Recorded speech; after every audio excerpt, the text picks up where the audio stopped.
Hello, friends. Welcome in once again. It's just after high noon and a good afternoon. My name is Matt Murphy, and this conveniently is the Matt Murphy Radio Show on Super Talk 99.7 WTN. Today is Wednesday. You probably knew that by now. August 14, almost middle of the month, 2024. It is our episode 631 of our proceedings today. It is also Locks for Trump Day 165 days since my commitment to grow my hair until we have a new president-elect. That's going to happen one way or the other. A lot of things have happened between then and now. And one way or the other, we'll have a new president-elect come November 6th. And let's all pray God that it is not Kamala Harris. Kamala Harris will be the subject of conversation during the first hour, at least a portion of the first hour of the show. At 12:35 today, I'm pleased to re-welcome to the broadcast. You know? Are you there, Kamala? I can imagine what can be and be unburdened by what has been. I do know. Because none of us just live in asylum. I feel like I'm in an asylum. I just said to Chris Hand, and I don't know, it just kind of, my mouth opened and words came out, which is generally what I do between noon and 3 on Super Talk 99.7 WTN. I open mouth and words. You make a pretty good living doing it. You know, and sometimes I don't know why I say what I say, but it is what it is. I find it's a better show that way. By the way, hello, Bell K. Hello. Jay Harper's in the background. He's screening, Bell K screening your telephone calls, making sure that everything that comes out of our speaker sounds as good as possible. Jay Harper's gathering headlines, and he'll deliver those on the half hour or whenever news breaks. So I feel like we're in a lull. I just want to get beyond this. Gosh, there are ways that I want to describe this that I think would be inappropriate in the format in which we are currently in. But what we are about to see I'm just warning all of you. I mean, wisdom is age, experience, and a basic understanding of the information in front of you. And with that, you throw out some wisdom on the masses, right? Do y'all know what's about to happen over the next week? With the Democrat National Convention going on? Do y'all know the collective media orgasm that's about to happen over the next week? That is just going to be, and I cleaned up the way that I wanted to say it, and so that's as good as I can do. And maybe it's just me anticipating that. When I say that we've hit something of a lull, I don't understand who doesn't understand the dynamics of what we're dealing with. As disgusted as I am with the media's treatment of Kamala, I'm equally disgusted over these years as to how they've treated Donald Trump, and their hatred and anger and their nastiness toward Trump overwhelms everything else in their ecosystem, to the point that they're going to allow Kamala Harris to do whatever the hell she wants to do. And we need to push back on that with regularity. We need to make sure that we're providing solid and good information and news so that voters can consume that information, consume that news, and go to the polls with it at the appropriate time. There's obviously things that we need to do with that knowledge, but understand that knowledge is real. That is a real fact. The media has no interest in digging to the bottom of Kamala Harris's record. They have no interest in challenging her, although you see certain aspects of that going on in the mainstream media. I mean, their egos get bruised too. And so these political leftists don't understand why Kamala Harris doesn't give them access to which they are accustomed. Well, she can't give them access because with access comes questions. And those questions are natural. In other words, those questions are going to come no matter what your political affiliation. Those questions are going to come no matter how much you hate Donald Trump. You said you were on team no fracking. You were on team abolish ICE. You were on team universal income. You were on team single-payer Medicare for all. And now you're saying a very different thing. And Kamala winks and nods at the mainstream media and says, just bear with me. I've got to get elected after all. We have to do the stupid people. Well, it's up to us to correct that record. It's up to us to make sure that you understand the full story of who Kamala Harris is. and what she represents. What else do we know about this population, 18 through 24? They are stupid. Yeah, that's what you say. It's a lot of them tuning into Donald Trump and Elon Musk. She doesn't think people are stupid. She's not trying to dupe stupid people. She would never say that. It's phony, right? It's fake news. So while Kamala Harris dodges media interviews, while she dodges news conferences, while she dodges any opportunity, they're doing so for a purpose. And we've been saying it for some time now. The purpose is to correct, quote unquote, the record, correct the candidate, get her in line with mainstream American thought, and pretend her position on all of these issues never, ever happened, and suggest that anyone bringing it up a month from now, they are bringing up old news. She is attempting to simultaneously leech and latch herself onto Biden and the Democrats, and at the same time disabuse herself of the baggage that comes along with it, meaning the American economy, the state of the southern border, and everything else that we talk about on a daily basis. It is fascinating that they are trying. Kamala Harris and her team are literally looking at the mainstream media and telling the mainstream media that they, by God, are going to have their cake and they're going to eat it too, and the media will sit back and they will accept that. And amazingly, the media looks at them and says, yes, okay, whatever you say. It's a sadomasochistic relationship. Kamala Harris has a sadomasochistic relationship with the mainstream media. And she is the dominatrix in that scenario. And you will do as she says in that scenario. I hope my analogy is clear enough for everyone. Whoopsh, whoopsh. Crack the whip, Kamala. I mean, she cracks the whip and they say, yes, ma'am, may I have another? She actually told, and I have the clip somewhere here. I've got to pull all of this up because I was running late talking to Chris Hand during the crossover. But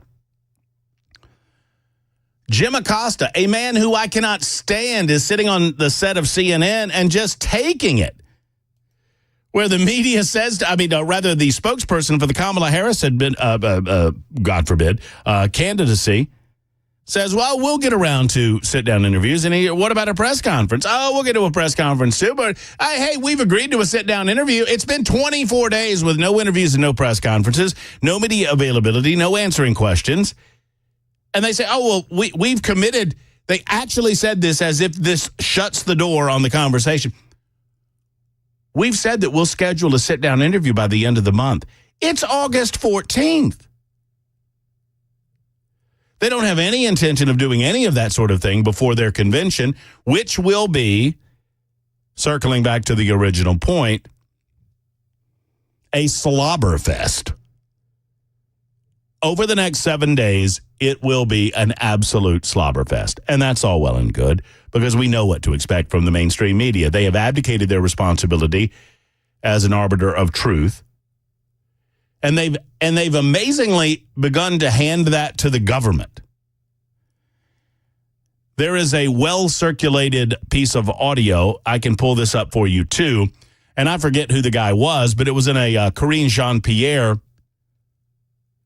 press conference where the guy says, hey, what can we do about this? This whole, Elon Musk on X, he's going out with Donald Trump and they're saying all this stuff and we don't like all this stuff and it's misinformation. What can we do to shut all this down? What? You're a member of the frick-frackin' press, dude. What are you talking about? Shut it down. A member of the press asked an agent of the government what the government's going to do to shut down another member of the press because they don't like that member of the press, or they don't like that media outlet, or they don't like that free speech platform. Are you serious? This is how, if you want to know how democracies die, if you want to know how our constitutional republic dies, that's how it happens. When propaganda agents of the state acting as media persons demand that other non-government affiliated media get shut down in the interest of public safety. I have said it before, and I said it the other day on the X machine, and I want to say it again clearly for those of you in the back. The only liberty-minded response to bad speech is more speech. Never less. And only when absolutely necessary, and only when in fear of actual harm to actual human beings are we to shut down speech, i.e., shouting fire in a crowded theater when there is no fire.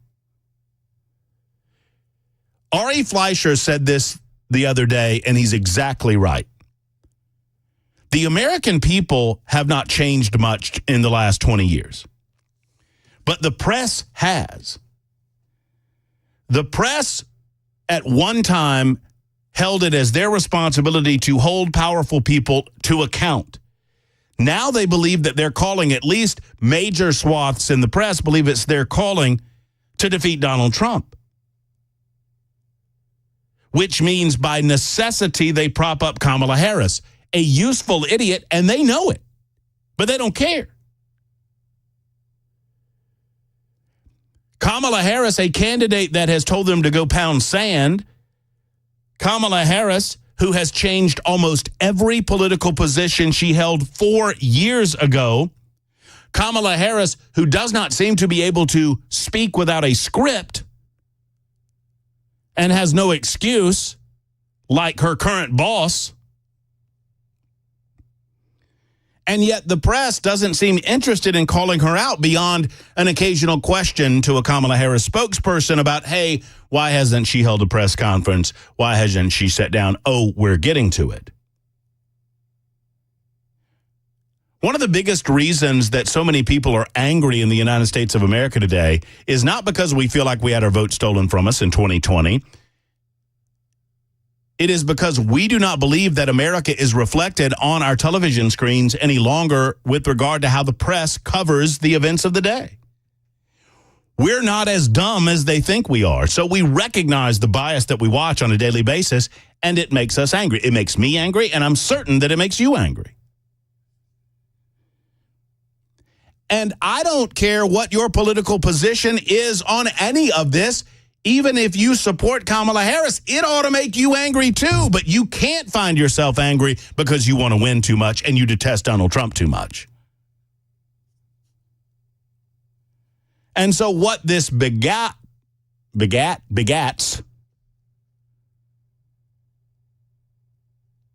is you have these drooling reporters that are begging for crumbs from the Harris team, desperate to be the first one to get a question in, desperate to be the first. I mean, once again, dominatrix, master and slave. I mean, that's what it is. I will lash you into submission, and then you will accept whatever attention you get as a reward. I'm speaking. I'm speaking. That's right. I'm speaking. Okay? That needs to be changed to, I'm not speaking. Republicans have always had to work twice as hard, even before Donald Trump came on the scene. And it seems as if it's 3 or 4 times as hard nowadays. I mean, look no further than, and once again, I do not see how, even if you're a leftist, you can avoid this reality. The manner in which they treated J.D. Vance in the follow-up behind Donald Trump picking him as vice president, and how they treated Tim Walz. J.D. Vance is an American success story. And I understand if you disagree with his political positions, but there's no question that he's an American success story. And what came out of his selection? The media ran with this nonsensical, untrue, ridiculous parody that he had sex with a couch.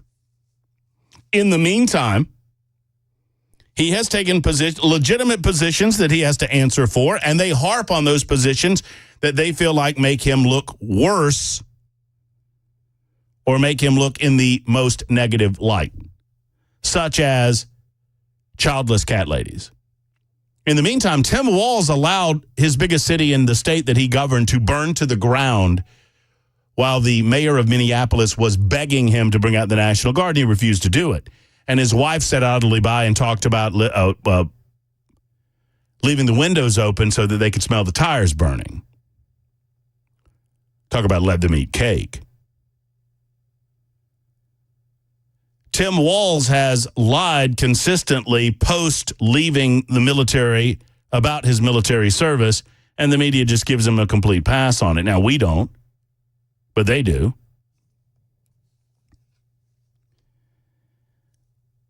And then we're left with members of the press demanding that those of us who stand against the manner in which they're comporting themselves and stand to try to continue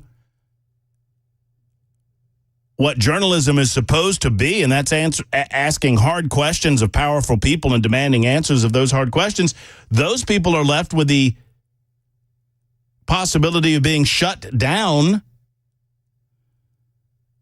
because journalists in the White House press corps are demanding that the government do it.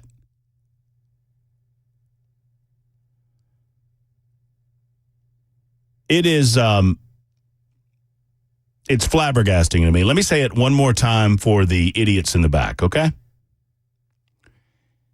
It is not the job of any liberty-minded government to determine what is valid information and what is misinformation. That is not the role of the government. That responsibility lies in the listener or the reader or the viewer and the community at large. Only if there is a direct harm to the general public should the government intervene. Only if. And misinformation is not a direct harm to the general public. When you give any government the responsibility of determining what is valid information and what is misinformation, and you give them the authority to act on that, you get the UK and what we're seeing in the UK today. I mean, that's an ally of ours, right? You give government this authority and you can be assured the first thing they are going to shut down are any and all criticism of that government.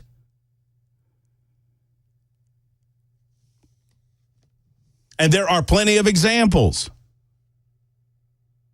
Venezuela being the most recent and obvious example. In the meantime, we have to keep fighting and keep working to get truth to the people that need it because there's an election to be held. And sadly, the Democrats have decided there are more stupid people than there are smart people, and if they convince those stupid people to go vote because it will be a turnout election, they win. It is 12:22, almost 12:23 on Super Talk 99.7 WTN.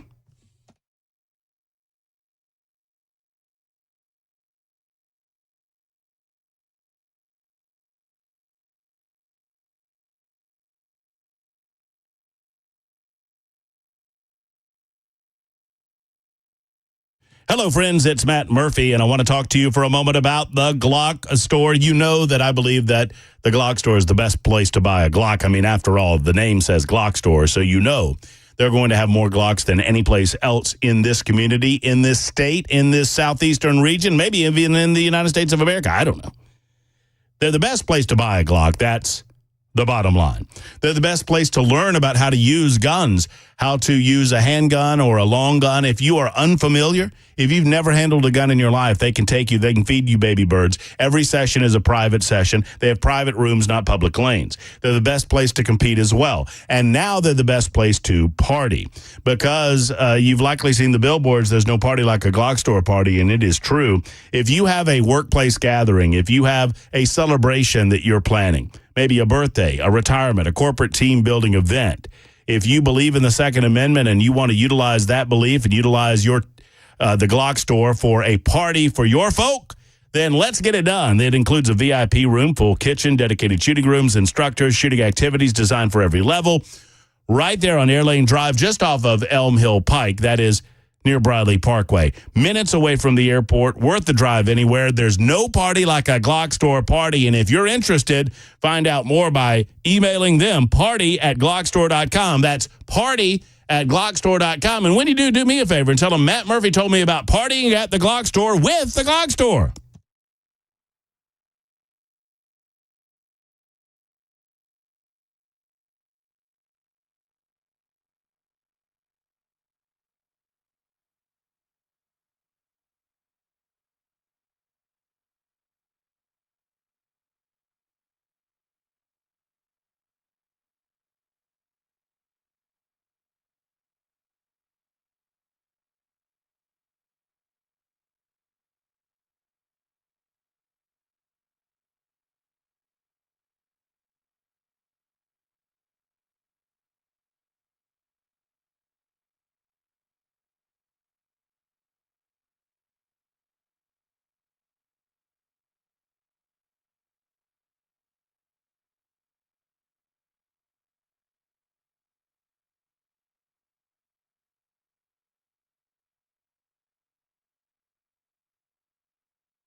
Hello, friends. It's Matt Murphy, and I love talking about U.S. Pest for a couple of reasons.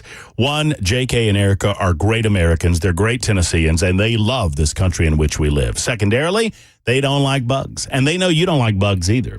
Bugs pose a threat to your property and you.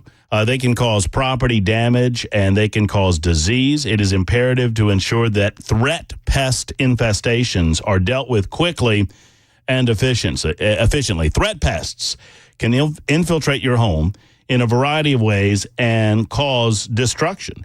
We're talking about brown recluse spiders and bed bugs and ticks and fleas and other things that you don't want anywhere close to you. Mosquitoes are another example. So let's get some pest control done through U.S. Pest. They have offers for full-service pest control, 100% money-back guarantees on that offer, plus termite protection available as well. Obviously, termites are an incredible danger to your property, most certainly. You need to deal with them. If you feel like you might have a deal where you got termites on your property, you need to call U.S. Pest. Give them a call or look them up online at uspest.com. That's uspest.com. Tell them that I believe that they are great Americans and that they can help you. 615-590-1260, 590-1260 for our friends at U.S. Pest.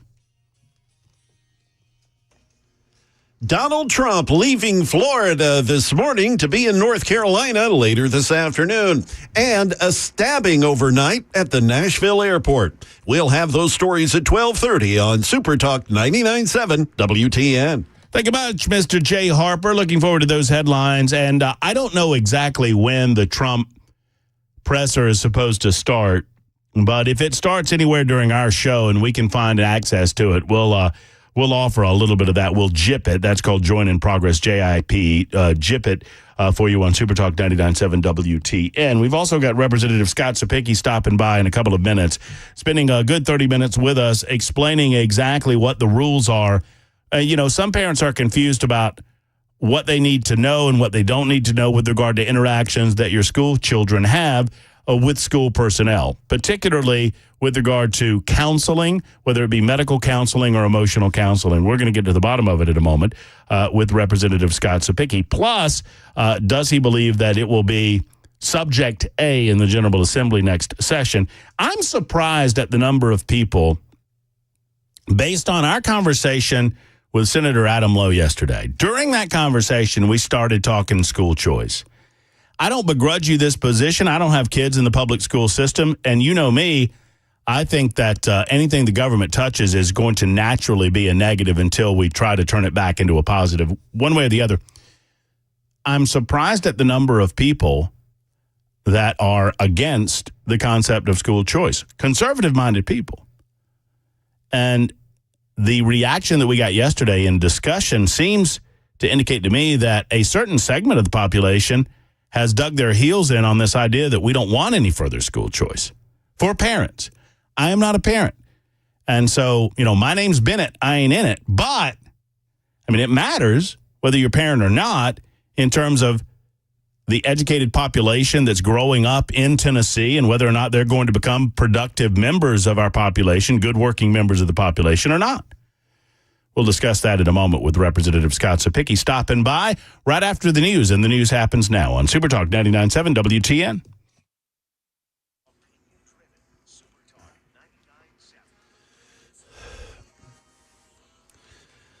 Good afternoon. It's 12:30. I'm Jay Harper with your top stories. Sunshine, 85 degrees. Your weather forecast just a couple of minutes away. Before heading to a rally in North Carolina later today, Donald Trump, he voted in the Florida primary this morning. The early voting there, casting his ballot in Palm Beach County. He did speak with reporters afterwards. Great honor to vote. They've done a fantastic job here, and we appreciate it.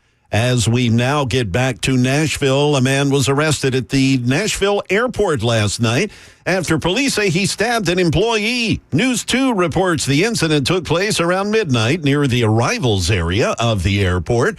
An officer said they witnessed employees rushing inside, stating he has a knife as they made their way to the second floor of the airport. One of the employees was reportedly bleeding profusely from his arm. While outside, an officer made contact with Matthew Howell, 39, who allegedly appeared to be agitated. A folding knife was found on the ground nearby and fully extended per an arrest report. Police said Howell's name came back clear for current warrants, but dispatch advised that he had an extensive criminal history of numerous crimes in multiple states. Howell is now being held in the Metro Jail on a $27,000 bond. That is the latest news. Weather is next. I'm Jay Harper, WTN News.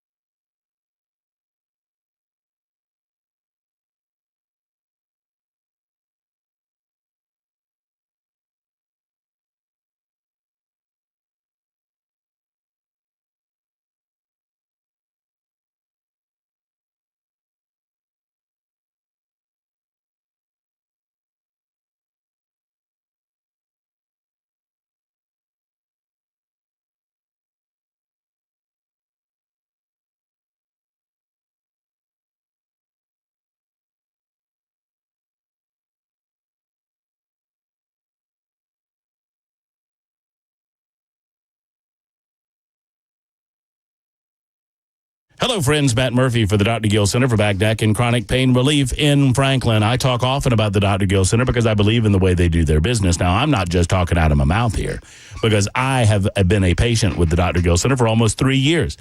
I came to Nashville and I knew that I needed some work on my back, and I understood that I had some chiropractic issues. What I didn't understand, and when I met Dr. Gill and shook his hand and talked with him for a while, and then Dr. Wendy took me back into the examination room, gave me an examination. I told her where it hurt. We got some x-rays done. I thought that I had stress-related pain in my neck. What we found out is I actually had a compression in my upper neck, in my spine, I didn't know about.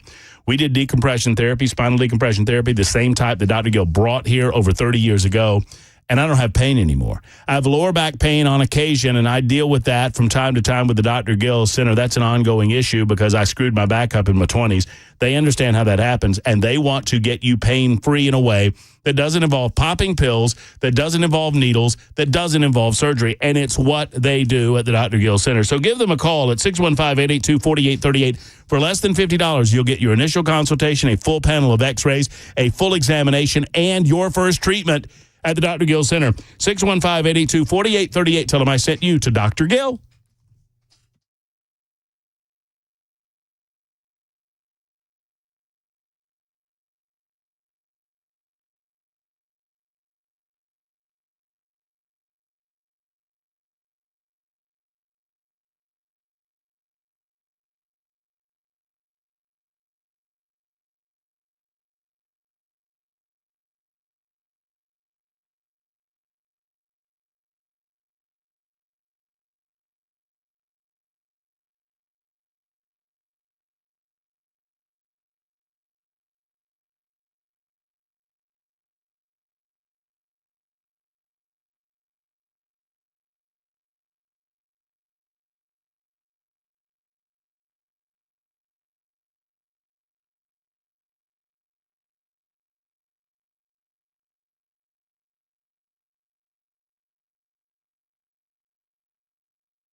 Hello, folks. It's Matt Murphy, and let's talk about Savory Spice for just a moment. I mean, so good. Savory Spice is much more than just a spice store, but that's kind of that's the basis, that's the foundation of what they do on a day-to-day basis, right? Those that know, if you're trying to up your food game, you do that by upping your spice game. If you're trying to up your spice game, then you do that with Savory Spice. So I encourage you to stop by L&L Market on Charlotte Pike in Nashville, swing in and see the array of spices that they have, and they have something for every taste. It's pretty incredible the amount of spices they get from international locations and whatnot. And then you can also stop by the way, in Franklin, just off the square next to Gray's Pharmacy. But when you also go by, you'll see some of the grilling things that they have. I mean, seasonal items that they have. They're getting ready for fall, football tailgating and whatnot. I mean, they got all of that going on. They got the popcorn sprinkle happening, the Spice and Easy products, which makes it so easy if you're a novice in the kitchen. It's all right there for you at Savory Spice. Plus, Holly and David are local owners of Savory Spice. I absolutely love that. Support local, support Savory Spice. So if you're ready to up your food game, you up your spice game. If you're ready to up your spice game, go to the 2 locations at Savory Spice.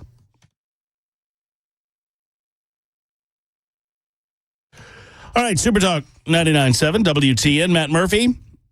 And the Matt Murphy Show. I failed to do this during the first segment. I got off on a tangent on my monologue there. It's episode 631 of our proceedings. It's Locks for Trump Day 165. I've been growing out my hair in support of Donald J. Trump and a new president-elect of the United States of America. I didn't feel like I could get to January, an actual election day, so I fudged it and said president-elect, which that has given me the ability to say one way or the other I'll be cutting my hair sometime in November, as we'll have a new president-elect. It won't be Joe Biden anymore. Things happen, huh? So it's Locks for Trump Day 165. It's episode 631. Bell, I apologize for failing to ask you this question.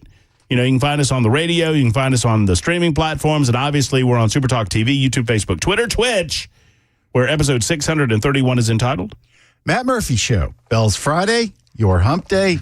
Matt's show 631. Can I leave yet?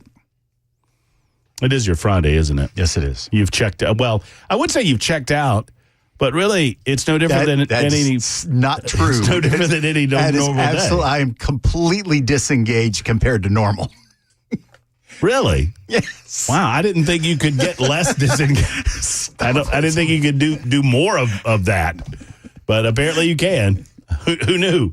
Well, I'll tell you who's not disengaged, and that is Representative Scott Sapicki. It seems like off-season for the General Assembly, but there's some work being done, and there are some questions about the new school year, and we thought we'd go to our education expert, and that would be Representative Scott Sapicki, who joins us in the studio. Hello, Scott. Good afternoon, everybody. You were telling me, and I know you're not here to talk about it, but you were telling me about your gallbladder situation. Everything okay? You had emergency gallbladder surgery? Yeah, about a week ago. Dude, you got to be careful. So Can we talk about this just for a minute as a word of caution to the listening audience? Sure. That if you see something, say something, right? If you feel a pain, go and address it. Talk about this. You came off the tractor and you felt a pain. And I spent the whole day a week ago Sunday just brush hogging on the farm trying to get caught up, and got to be late at night. I didn't eat well that day, and I developed a pain right underneath of my rib cage on my right side, and I just thought I pulled something and took some aspirin, tried to go to bed. And woke up at 10:45, panting, couldn't breathe. Went to the emergency room at Murray Regional, took really good care of me, and within about 4 hours, they were doing emergency gallbladder surgery on me. Woke up the next morning, and the doctor came in and told me, he said, if you'd have fell asleep on Sunday night, you would have been dead. Whoa. So your gallbladder swelled to the point that it was squeezing your lungs? It was almost 3.5 times its normal size. Holy shnikes. Everything okay? Yeah, just, I get tired around probably 7 o'clock at night now. Yeah. So I'm just slowly getting my wind back, I guess, so to speak. I have you might not know the answer, but knowing you might have done some. I don't know what the gallbladder does. It holds the bile that comes from your liver, and when you eat things that in your small intestine that trigger the bile to be needed to help digest your food, it's like a pump, and it squirts bile into your small intestine. Okay. Well, sometimes you'll get a gallstone in there that blocks it up, and so it swells and swells and swells and swells. And that's what happened? Until the point that it could burst and it could kill you. Holy moly. You know why everything worked out? Tell me, Bill. We finally beat Medicare. That's true. Joe Biden said we were going to be Medicare. Do you have that clip of Joe? Oh, boy. Saying that if we finally beat Medicare. There you go. So You have Joe to thank. Bless his heart. Yeah, we can say that now. Bless his heart. Bless Kamala's heart, too, I suppose. Well, I'm glad you're okay. Yes, sir. Anything we can do? Just pray for me. Well, we'll do Just that. pray for me. Absolutely. New school year, Scott. Yeah, it never stops. New questions. Yes, sir. There's some concern. We addressed this a couple of days ago, and I thought, well, why wouldn't we bring in the guy that I consider to be kind of my go-to expert on all things education as it relates to our government, and that's you. Yes, sir. And we passed a law that would compel our school systems to talk to parents and get parental consent over certain activities involving teachers, administrators, counselors, and or students. Mm-hmm. Walk me through what the intent of the law was. So the intent of the law was the issues with mental health, treating your students for mental health, talking to them about maybe transgender issues, talking to them about other things, about maybe pornographic materials that may be introduced in the classroom. What the General Assembly's intention is before you do those things, you have to have the consent of the parents. TCA Code Annotated is very clear that a minor who's someone under the age of 18, all decisions are made by the parent. Well, when you start talking about those life decisions of mental health, transgender issues, etc., what we thought would be smart with the General Assembly is to make sure that there's some type of communication to the parents, or if it's a classroom activity, to give the parents the ability to opt out and say, no, I don't want my student part of that. It's been taken so much out of context by some districts, Matt, not all the districts, because I gave you one from a county here that's very, very succinct about what the parents will be signing off on. We have some districts that are trying to issue blanket waivers. And as a parent, I would advise you from signing a blanket waiver for your child. There are things in here like rendering first aid for non-emergency health conditions, stomach ache, stuff like that. Render aid if emergency health, cardiac arrest, right? We want to make sure that they treat the children. If there's over-the-counter medication that the parents have given to their student, the nurse can help that student to take that medication. And then lastly, if you have doctor's orders, like let's say a child's supposed to get X, twice a day, the nurse would have the authority to do that based off of these disclosures that are already given. What we didn't want to happen was the things that were happening in our classrooms and our districts about treating children for mental health without letting the parents know, contraceptives without letting the parents know. I mean, was that why? I mean, I guess it's water under the bridge now because the law has been passed and it's in place. But was that a widespread situation? These types of scenarios that you just described, discussions about prophylactics or discussions about transgenderism. Had it become widespread, or was there a fear that it was about to be? Well, there was documentation that it was happening across the state. Okay. So, and remember, we don't legislate to one district; we legislate for 147 school districts. Now, we do understand there are some problems with the bill. We have to go back, and we've already talked about it with Commissioner Reynolds. They are working on some guidance for our districts on how to handle certain things. They're working with the Attorney General, and then also we know going back in, there'll probably be a cleanup bill specifically for this to start to give more clarification in code about how things are supposed to work. So when you say a cleanup bill, what do you feel like we need to clean up? Give me some examples. So there's this bill right now covers curriculum and standards. So a parent right now could object to state curriculum and standards for graduation rates and not require their student to take certain courses. That was never the intent of the law. Okay. So a parent could say, you know what, my child shouldn't have to take math to graduate. Under this law right now, they could do that. And so we've got to clean that up. We got to say this is not to intend those kinds of things. Wait, so the same law that provides that a guidance counselor or a school nurse has to get a parental consent to offer, medication, aspirin to their kids, which seems like, that makes sense. Mm-hmm. You want to make sure the parent's aware because, there might be some sort of, issue involved, whatever. But that same law would allow a parent to say, we don't believe in math in my home, so we're not going to take math courses? Correct. It was way too broadly written. And so, Okay. and so as people start to look at it and you start to see the application in real time, the problems start to come forward. So this bill will get fixed in the General Assembly next year with a cleanup bill. There'll be more clarification language coming from the department to make sure districts understand exactly what they're supposed to be getting waivers for.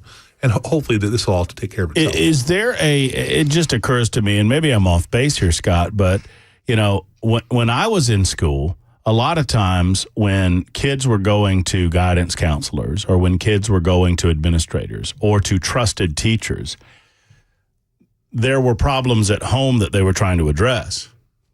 For example, physical abuse. Mm-hmm.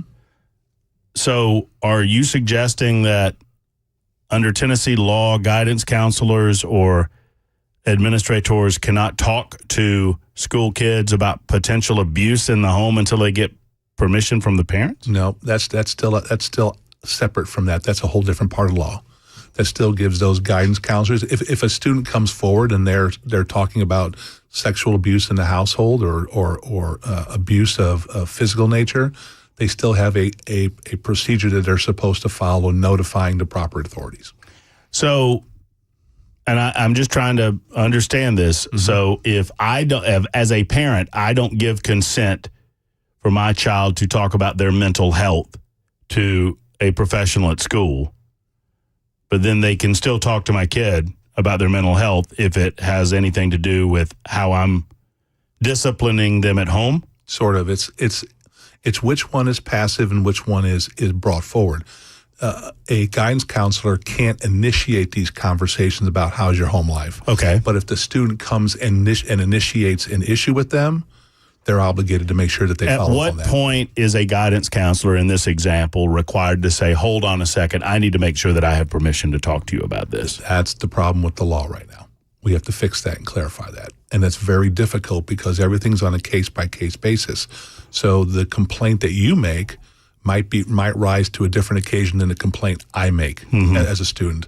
And so that's where we've got to have the ability to have some latitude for these school counselors to understand, hey, this is something I should fall back on the parents on and let them know, hey, this was said to me, or hey, this is something I need to contact authorities.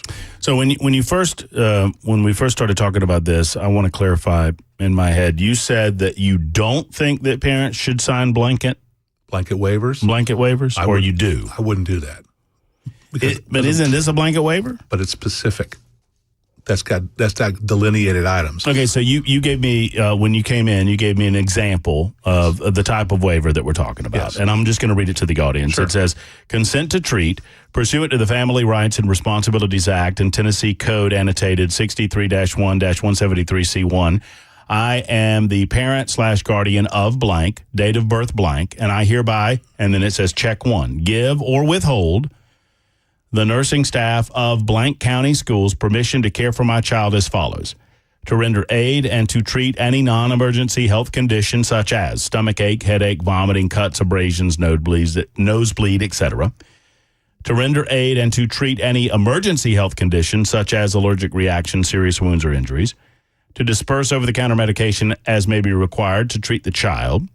To follow medical orders received from treating physicians or other healthcare professionals.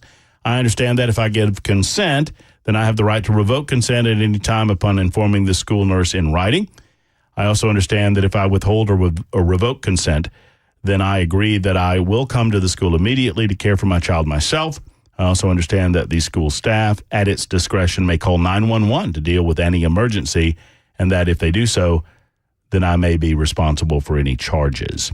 And then name of the parent guardian and date. So I thought, and maybe I'm wrong here, but I didn't think that this law dealt with emergency situations. Explain that to me. So that's the gray area in the bill that we're trying to clean up. Is it kind of blends both non-emergency and emergency together. And so what some districts are doing is they're issuing just blanket waivers that they can treat your child however they deem necessary in all circumstances, dealing with all issues. Mm-hmm. That is something that I would not sign as a parent unless you just want to give up all your control of your child. Mm-hmm. What this county is doing is they're saying, okay, in regards to care for your child, in regards to first aid, here's what we're saying that we need you to sign off on for us to do.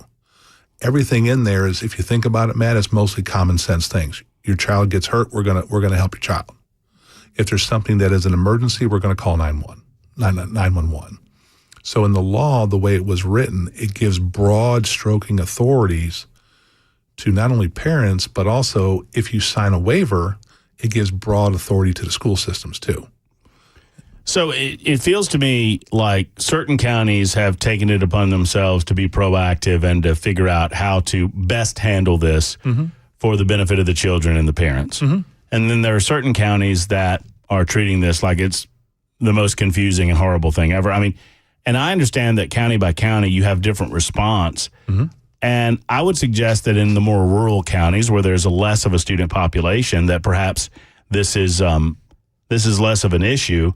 But it feels like in Davidson County, it's more of an issue. And I'm just using them as an example. It's a more populated county, and the Metro Nashville school system is kind of throwing its hand up and going, we don't know what to do with all of this. What would be your response to them? We were working very quickly with the Department of Education to get some guidance from the Attorney General based off the law. And then there'll be guidance come from the Department of Education on how to handle this. And then, like I said, look for next January, there'll be legislation filed to clean this up and make it crystal clear to everybody.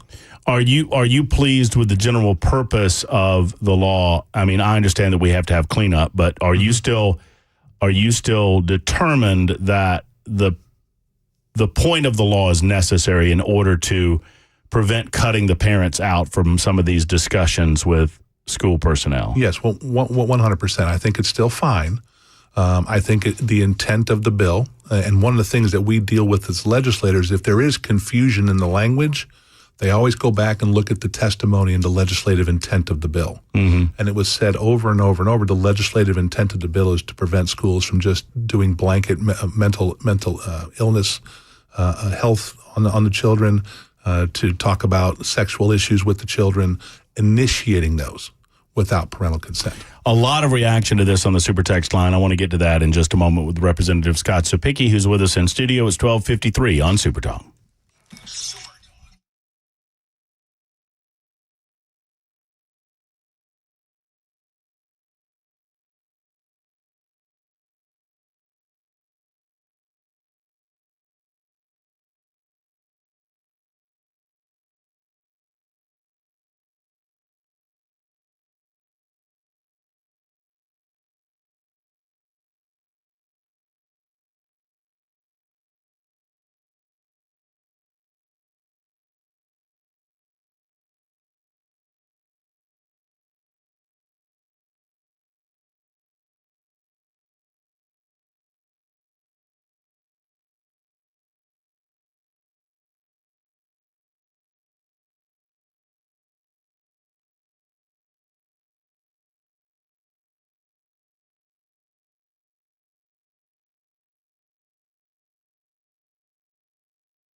Good afternoon. It's 1 p.m. I'm Jay Harper with your top stories. Mostly sunny, and we are looking at 86 degrees now. A weather forecast is coming up. President Biden today addressing the first White House Creator Economy Conference, attended by 100 digital creators and industry professionals. The president cracking jokes as he told those present they are the future of media and the news. The creator economy is valued at $250 billion. I'd like to talk to you about borrowing some money from you all. And that is expected to double in the next few years. On the inflation front, there are signs that it is slowing again, likely paving the way for the Fed to start cutting interest rates in September. The government reporting consumer prices did rise, though, 2.9% compared to the year before. However, they are saying it's the smallest rate of increase in 3 years. Back here in Middle Tennessee, a Fort Campbell soldier has pleaded guilty to charges that accuse him of selling sensitive information related to U.S. military capabilities, including dozens of documents, and those documents address topics ranging from rocket systems to Chinese military tactics. Sergeant Corbin Schultz, who was also an intelligence analyst, entered the guilty plea yesterday in federal court here in Nashville. He had previously pleaded not guilty, then last month requested a hearing to change his plea. In total, prosecutors say Schultz received at least 14 payments totaling $42,000. Schultz was accused in a 6-count indictment of charges including conspiring to obtain and disclose military defense information and bribery of a public official. He will be sentenced next year on January 23rd. That is the latest news. Weather is next. I'm Jay Harper, WTN News.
All right, friends, so Nashville Safe House reminds you that gun safes remain sales tax free at Nashville Safe House and in the state of Tennessee for good reason, because they want to encourage you to go and get a gun safe to protect those things that protect you, protect your property, and protect your family and your home.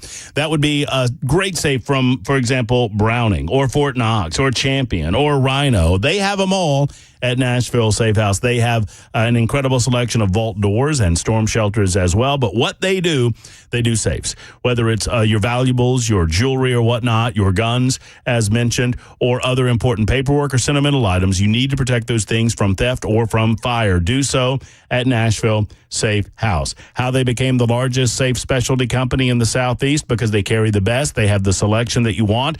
They never allow third parties to deliver your safe. Those people are employed by Nashville Safe House. They feel like it's important that you can trust the people that are coming into your home. They offer professional delivery. They don't let a crackhead, as Mark likes to say, deliver your safe. Gun safes are sales tax-free, as I mentioned. So get to Nashville Safe House and see the incredible selection that they have. Find out more at NashvilleSafeHouse.com, or better yet, stop by 4th Avenue South across from City Cemetery. Tell them Matt Murphy sent you to Nashville Safe House.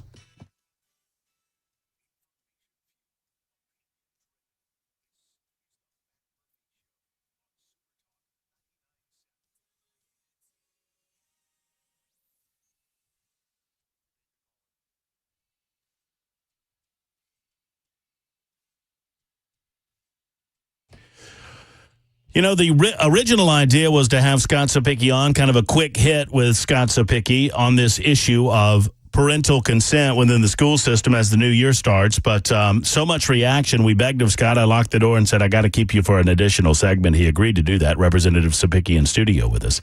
It's like the anti-Heidi. I know, right? So he's not allowed to leave. No, he's not. That's right. Be nice. Be nice. What? Be nice. You don't come in here. She'll come back. You think? Sure. We'll have her on and talk about education.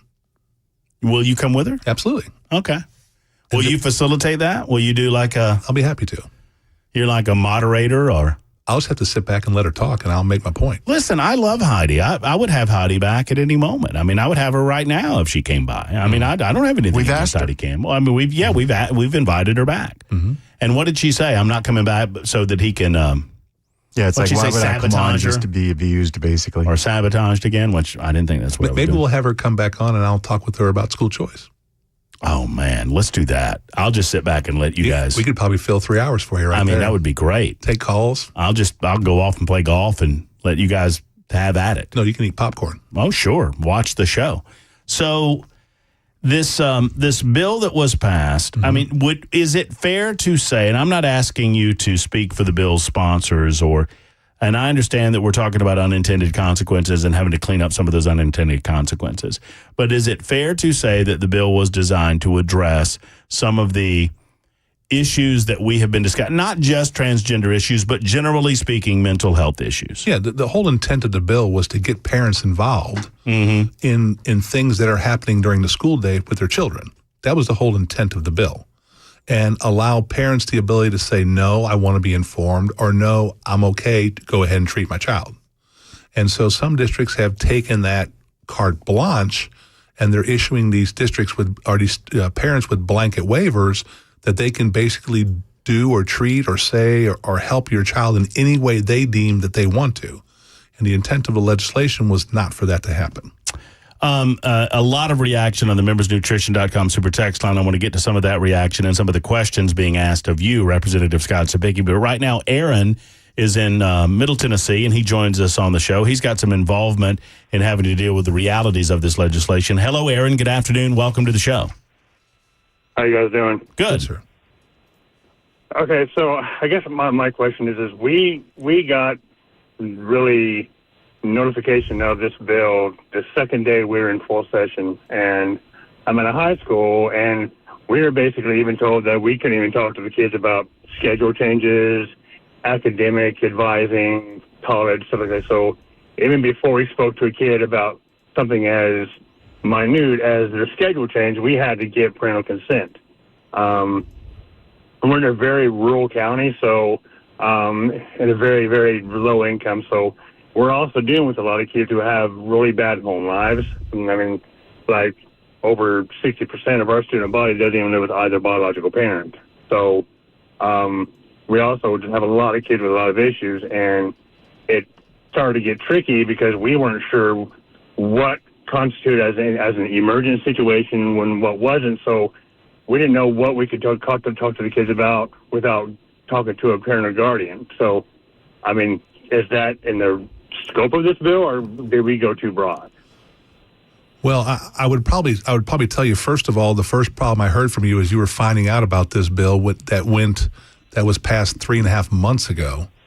That'd be the first problem I would say with the district you're in, is they notified you at the nth hour when kids are showing up for school. That should have already been worked out ahead of time with the guidance counselors in the state of Tennessee. The other thing is, the things you do as a guidance counselor are tricky in this bill, and that's why we've got to do a cleanup, and that's why the department is working so quickly with the AG to get guidance down to the districts on, okay, hold on, here's what you can do, here's what you can't do, so that you don't run afoul of this law until we can get back in session and get this thing fixed in January. I guess the thing I would just tell you is, on certain things, you're going to have to acquiesce to what your district is telling you because they're the ones that are employing you.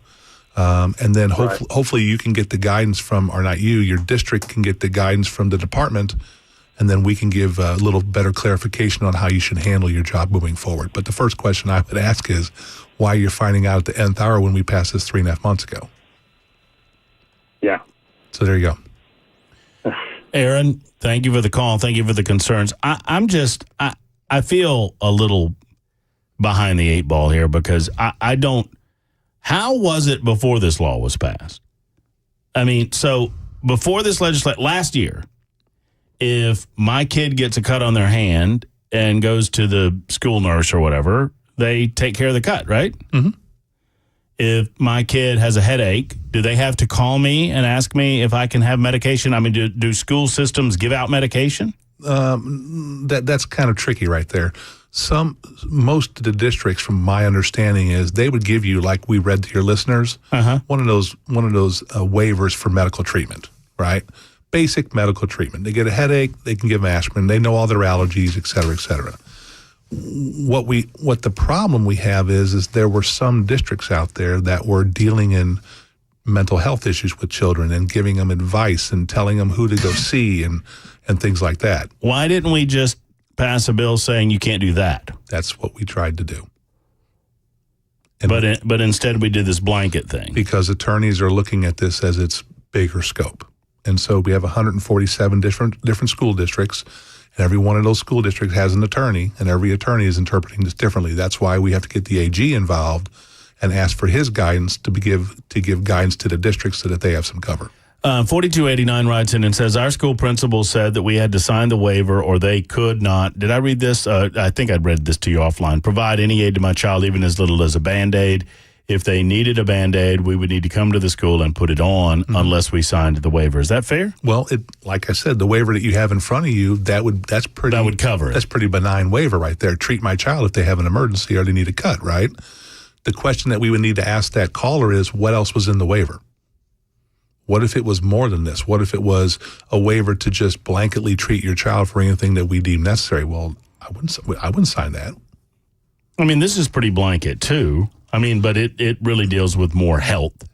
I mean, physical health as opposed to a mental or emotional health. You've got a cut, you've got a hurt, you got a bruise. We're going to treat you. Children that are diabetics, right? This would allow them to give the insulin injections to those children. So I want to shift our attention in the few moments that we have. So you feel like this will get cleaned up? Yes. With legislation and guidance from the department. And in some school districts, this doesn't seem to be the issue that it is in other school districts. That's Do you correct. think some of these school districts are making it a broader issue because they don't like the idea of having more parental involvement? Yes. Is it fair to say that a place like Metro Nashville is one of those systems? We have our issues with Metro Nashville. Right, because they don't either.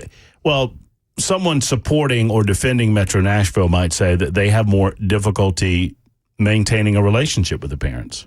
Why? And that's not because of the parents, Scott. Why? Because the parents aren't parenting, Scott.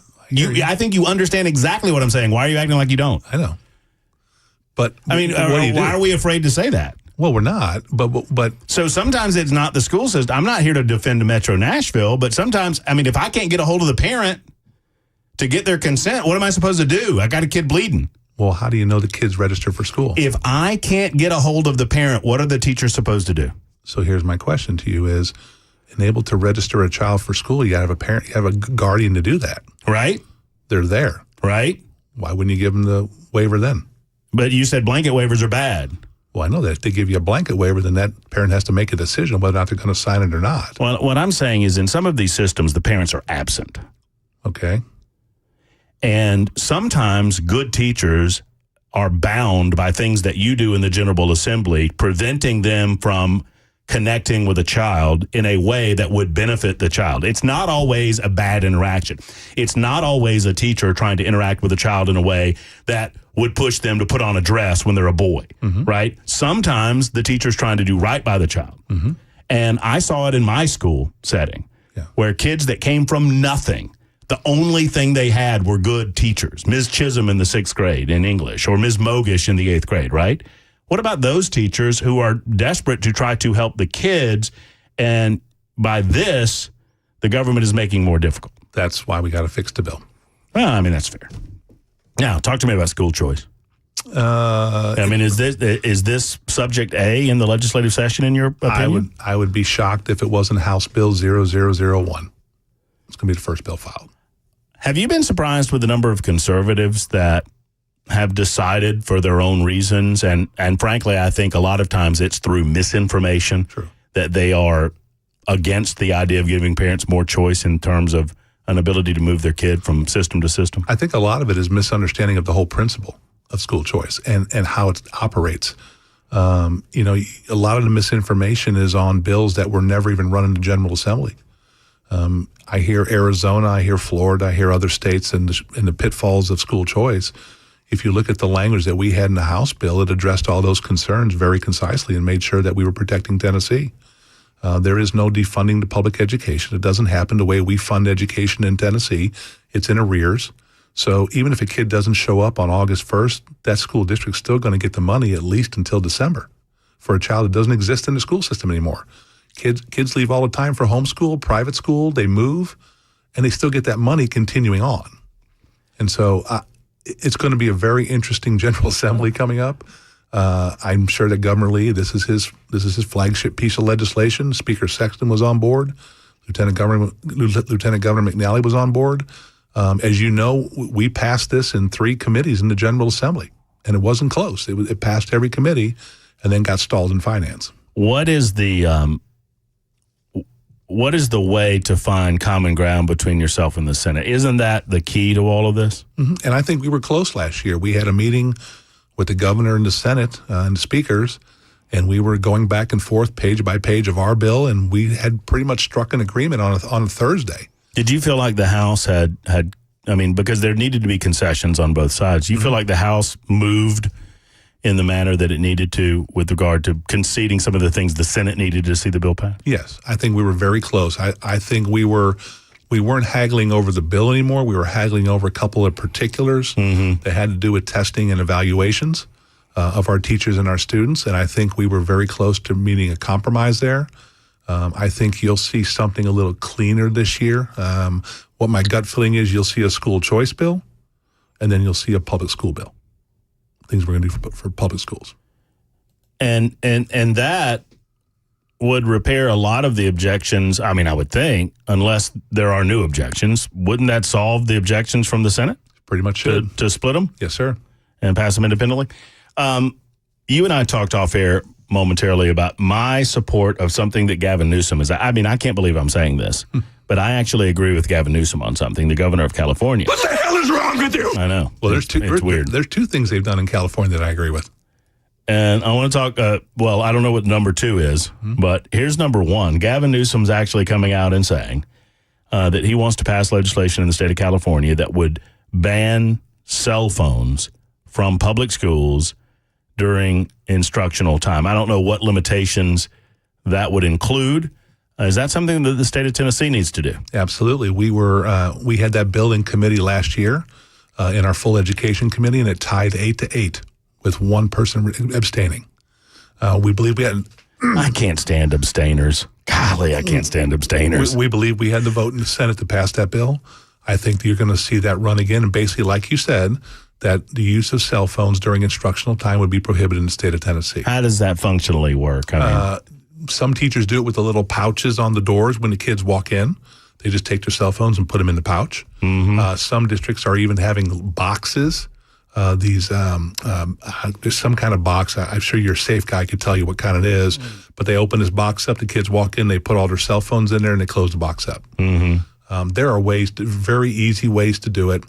But I think what the locals are, because they already had the ability to create a policy to do it, but not many districts are doing it. I think the reason why is they want the General Assembly to just say, you shall have a policy about restricting the use of cell phones during instruction. I mean, it would be functionally impossible just to say that cell phones aren't allowed on school property, right? Very difficult. Very difficult. Because, the number of objections that you're going to get in individual circumstances, and it's private. There's a lot of things to overcome, but you can very much say once you come in the classroom, cell phones are off limits. Otherwise, there's disciplinary action. That's correct. That's correct. And I think you're going to see that pass this year. What else? So what was the number 2? The other one was property tax freezes in California. They've capped property tax in California where that the local county commissions just can't raise taxes arbitrarily. Mm-hmm. They're capped at maybe 2% a year tops, max. Mm-hmm. And then other than that, has to go to referendum of the people. And what they've done in California is they've really protected their property tax from going up. Well, imagine that. California's doing something to limit the ability to increase taxes? Yes. It's a little late. It's about 40 years late for them, but not for us. Could you imagine what our lives would be like if they ran California like Tennessee? We'd be in trouble. We'd have a lot fewer people in Tennessee. We'd have a lot fewer people here. and I talked to my colleagues out there. I got colleagues out there in California, and I scratched my head. I'm like, guys, if you would just run it like Tennessee, you wouldn't be hemorrhaging anybody. No, that's right. And I'm like, you got the beaches, you got the north, you got the south, you got the mountains. No, but simultaneous to doing something about cell phones or something about property taxes, Gavin Newsom's also signing legislation that, would literally prevent. While we're working through this parental consent, which I think is a good discussion to have, and I think this is very productive. Mm-hmm. They're out there demanding that not only are teachers not required to tell parents, they're not allowed legally to tell parents. Correct. Which is 180 degrees out of phase. That's not Tennessee. As to where it should be. Not Tennessee. I appreciate you stopping by and educating us on some of the aspects of this legislation from last year. It's a robust debate. And by the way, I wasn't yelling at Scott. I was yelling at the situation. I get frustrated about these school systems that they feign ignorance when they don't want to do something. And I understand that there's that side of it. But I feel for some of the teachers within those systems because I feel like they're very, very much stuck. And what I don't want to happen is that those teachers, sadly what we see is that you see a teacher drain because those teachers, good teachers decide, well, I can go to Murray County and not have to deal with all of this, or I can go to, and I'm not talking about the students or the parents. I'm talking about the administration. Correct. And we lose good teachers that are trying to do good by their students. That's what we're trying to fix. I appreciate you, man. Hey, and I'm glad you're feeling better. Yes, sir. Thank you. Yeah, everything. So what's the time frame on that? Hopefully I get my clear to go back to farming on Monday. That's why you seem a little depressed. You've been off the tractor. Can't get on the tractor. That makes a lot of sense. Thank you, Scott. Thank you. There's Representative Scott Sabig. It's 123 Super Talk 99.7 WTN. Back in a moment.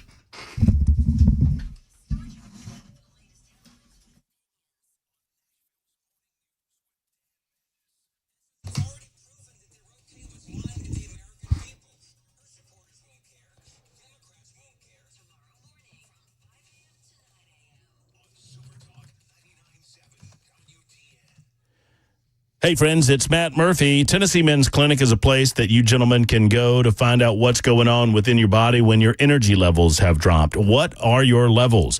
A lot of times we men don't know, whether it's blood pressure or cholesterol. There's a certain age where you need to know some of these numbers. And your T level is one of those numbers that you need to know about because as it drops, it can manifest itself in a lot of different ways. And I understand that the bedroom gets a lot of activity when we talk about T levels, right? But it could also be not wanting to go to the gym, not wanting to go work on the tractor on the farm. Whatever your situation, if you find yourself with an energy drain, men, you need to figure out what is the source. Maybe it's a lack of sleep. Maybe it's sleep apnea, which I talk about from time to time, or maybe it's T levels to be dealt with at the Tennessee Men's Clinic. Let's get this done, men. The majority of men who go, their biggest complaint is that they did not do this sooner. They were waiting for it to repair itself, and it simply will not happen that way. So contact one of their qualified urologists at the Tennessee Men's Clinic. 2 locations to serve you. One is in Cool Springs, the other in Midtown Nashville. Here's the number, 615-208-9090, 208-9090.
NASA with an update today on 2 astronauts that are stuck aboard the ISS. And here in Tennessee, 2 arrested in a human trafficking sting operation. We'll have those stories at 1:30 on Super Talk 99.7 WTN. Thank you much, Jay Harper. It's 1:27 right now. Super Talk 99.7 WTN. Thanks to Scott Sapicki for stopping by. We'll have Cameron Smith in the house at 2 o'clock. We'll talk about the presidential election race and where we are in said same.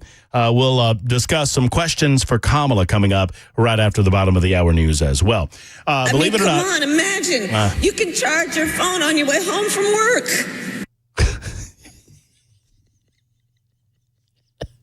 That's what government brings you, baby. You could charge your phone off. It wouldn't be there if it wasn't for government. I just, can you call Kamala and ask her if the government can help me making sure that my laptop has a Wi-Fi connection in the studio for 3 hours a day? Also, that you always have access to a power cord no matter where you are or what you did with your own. Hey, my power cord situation worked out just fine last week at Twin Creeks. No, but you shouldn't have had to go to that hassle. It should have been the government providing you a power cord. Yeah, that's true.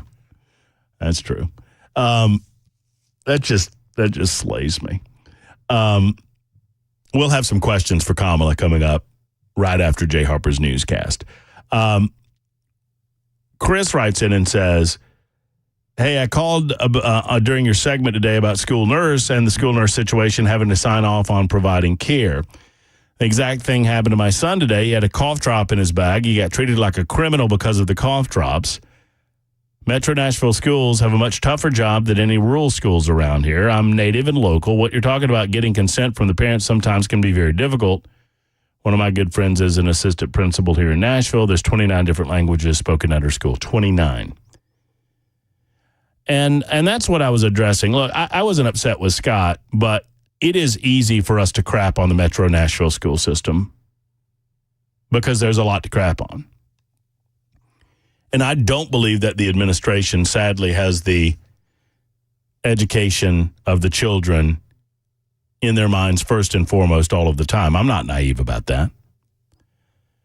But I also do know that there are many good teachers that try to overcome the barriers put in place by the bureaucracy between themselves and the children. Oftentimes, the children that they're dealing with don't have a home life to speak of. And I grew up in a situation where, luckily enough, I had my grandfather and my grandmother, but they left all of my education to the school. And, I mean, it was a different time, obviously, where the school, and I was in more of a rural system, so the school and the parents, or in my case, the grandparents, had a much better relationship and a much more supportive relationship. In other words, when the school wanted to paddle me, they paddled me.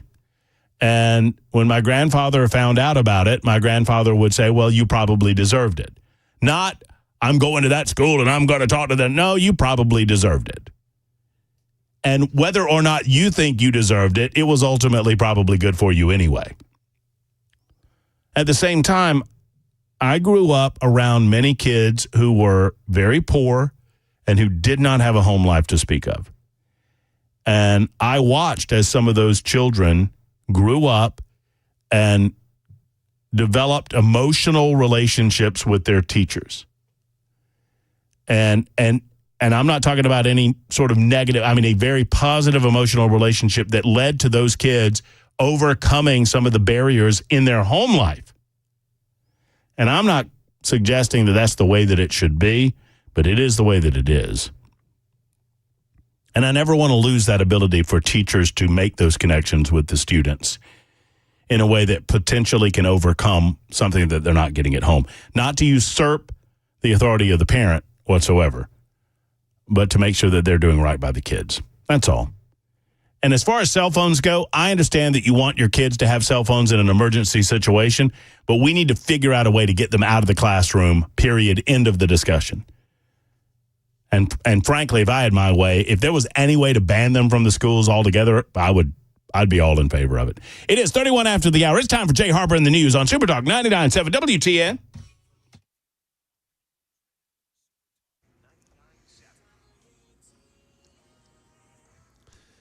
Good afternoon. It's 1:31. I'm Jay Harper with your top stories. Plenty of sun, 86 degrees. The weather forecast is coming up. NASA says that it may turn to Elon Musk's SpaceX program in its next steps to bring 2 astronauts home from the International Space Station after Boeing's troubled Starliner has had some mechanical problems. ABC's Alex Stone has more. In a new update, NASA says it should have data to review next week to decide how they'll get home. The 2 astronauts planned on staying about a week. It's now been over 2 months and could be much longer, says NASA's Joe Acaba. If Butch and Sunday do not come home on Starliner and they are kept aboard the station, they will have about 8 months on orbit. That would mean not coming home until next year. Back here in Tennessee, News 2 reports an undercover operation to identify suspects possibly involved with human trafficking led to the arrest of 2 men in Marion County. TBI announced the arrest of 36-year-old Brian Lawson and 27-year-old Jeremiah Masters in a press release yesterday. Both suspects were arrested in Marion County and accused of sexual exploitation of a minor. The sting operation began on August 7th and took place over the course of 2 days with efforts from various law enforcement agencies. Decoy advertisements were used on websites that are commonly linked to prostitution and commercial sex to identify people looking to engage in these acts with minors. That is the latest news. Weather is next. I'm Jay Harper, WTN News.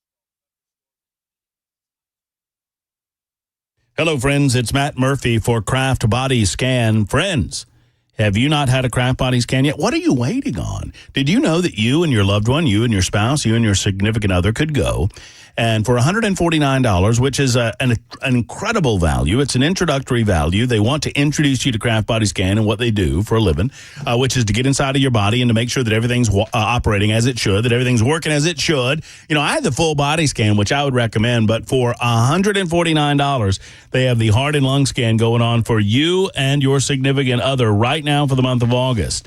Folks, it's as simple as this. Things happen within the body long before you feel them. And by the time you become symptomatic, it's been going on for a hot minute. What if I told you that you could find out and get that peace of mind that everything's A-okay with your heart, everything's A-okay with your lungs for $149? We've heard stories about lives that have been saved because even if everything isn't A-okay, you're detecting it so early that the odds of overcoming it go up greatly. TogetherWeScan.com is the website. TogetherWeScan.com. Book your couple's heart and lung scan today. 615-436-1000. 615-436-1000 for Kraft Body Scan.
Hello, friends. Matt Murphy for Defend Systems. Brink Fiddler and Defend Systems for years now has been providing an incredible opportunity for you.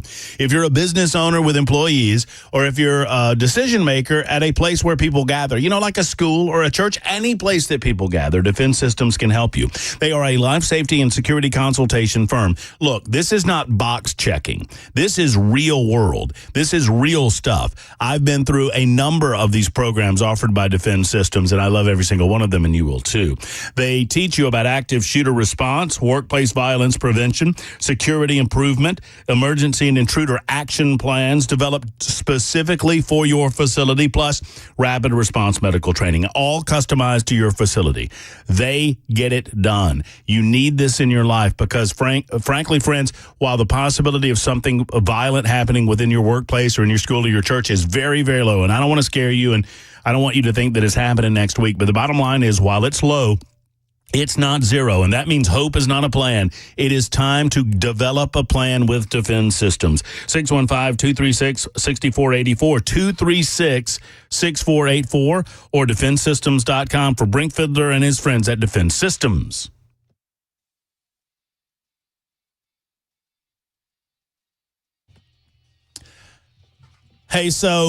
Hey, Belle, remember when we were talking before the show? By the way, it's the Matt Murphy Show. It's 139. It's Super Talk 99.7 WTN. I'm sorry. Cameron, scoot this way a little bit. A little more.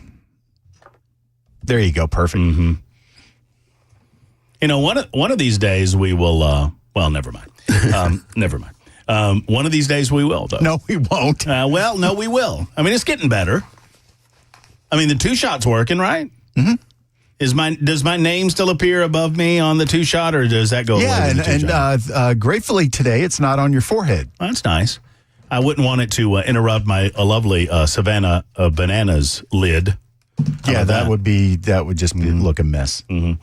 So remember, Belle, I'll tell you what, Belle, answer some of these phone calls because I want to get to you in a minute. I want to ask you if you remember the discussion that we were having a few moments ago. In the meantime, Cameron Smith is here. He of the Tennessee, and he writes for the Tennessee, and he often appears on our program on these Wednesdays. He occasionally will appear in my stead as I'm off gallivanting and doing my own thing. You look fetching today, Cameron, I have to say. Well, I appreciate that, Matt. And I love the cap, by the way. Thank you. I went to we went to the Savannah Bananas, the wife and I did, recently. It was lovely. You enjoyed it? Oh, I had fun. It was a little too much. Okay. I get that a lot about me too, though. So. Does that make sense? So it was like a wrestling match and a Harlem Globetrotters game and a baseball game, and there was just a lot of music and and I understand this is by design. There was never a moment to catch your breath. There was always some crap going on, and after an hour and 45 minutes of that, grumpy old Matt comes out, and I'm like, can we just have a beat here, people? That was too much fun. That was me last night at my house. That's you every night. Can we please stop? It's just too weird now. Yeah. And that's how I feel. Can we settle it down? Yeah. How are all things with the beasts? They're good. We're back into football, which keeps them tired. Tired is good. But otherwise, we had a moment the other night where I was having lovely early dinner with my parents at a basically like fast casual place. Mm-hmm. The boys said, well, can we go outside? We said, okay, sure, no problem. They come back in, all four of them, streaming sweat. I mean, I'm talking sweat like dripping off their bodies. And they proudly declare, well, we invented a game and we just sat in the car to see who could stay in there longer. And then the youngest slams through the door and says, I won. And this is parenting, folks. Stupid. Yeah, that really happened. It's not a funny story. Skulls of mush. It happened. Well, here's something that also happened. Belle and I are talking earlier today, and I remember the conversation like it happened a mere 2 hours ago, because this is when it was. Remember when we were talking about that money that you lost on the sidewalk? Yes. Yeah. Very, very frustrating. Yeah, it's like it was over $100, right? It's $130. $130 Mm-hmm. on the a lot sidewalk. of money for me. And then did you hear that Cameron just found $130 on the sidewalk? I did. Yep. Just found. Yeah. Just found. I parked. I walked towards the office, and I see this paper on the ground. Like, what's that? It's $130 on the sidewalk. There's no human around. I'm like looking, is this like a gag or something? Right, like they're filming you. What does he do? I picked it up, like waved it around. I don't know why I waved it around. It'll be a gag when my cell phone gets turned off. Yeah, like waved it around. I mean, no. All right, so. Yes. All right, one of these two scenarios is untrue, and the conversation that Bell and I had is untrue. So sad to say, Bell, it wasn't. Says you. Well, give me my money. I think Cameron's going to ask you. I mean, if I were Cameron, I would say, okay, where did I find it? Right. And then on the ground. The gig is up. It's on the ground. But I looked really stupid just waving money around. No, I think I would have done the same thing because, like, if I don't want to assume things. No, but if I see $130, I'm going to say, is that real? Yep. And then you pick it up and it's real. Yep. And then I'm going to look around. And then I want to make sure, just in case there are people watching me that I don't know if they're watching me, I want to make sure that they know that I'm not stealing money, but I got some money here. Right. That I'm about to keep unless someone says something right now. No, I stood there like a weirdo and was waving the money like, does this belong to any? There was literally no one who could even hear me. And so now he can say, I tried to find the owner without actually doing anything. Well, it did. When I thought about it, I said, how would I go about finding, because I'm assuming somebody lost it, right? Sure. So how would I even begin to go about that? Would I just post, I found random money. Tell me how much and where. I mean, it just starts to get creepy. So you could probably say I found $130, and if you lost it, you're going to need to tell me where I found it. Right. If you lost $130 in downtown Franklin, it's easy at some point. No. And oh, by the way, if you guys pay me $50, contact me, and I'll tell you where in Franklin Cameron's office is, and so then there you go. Well, but my point is, even in that, it'd be like, okay, where'd you drop it?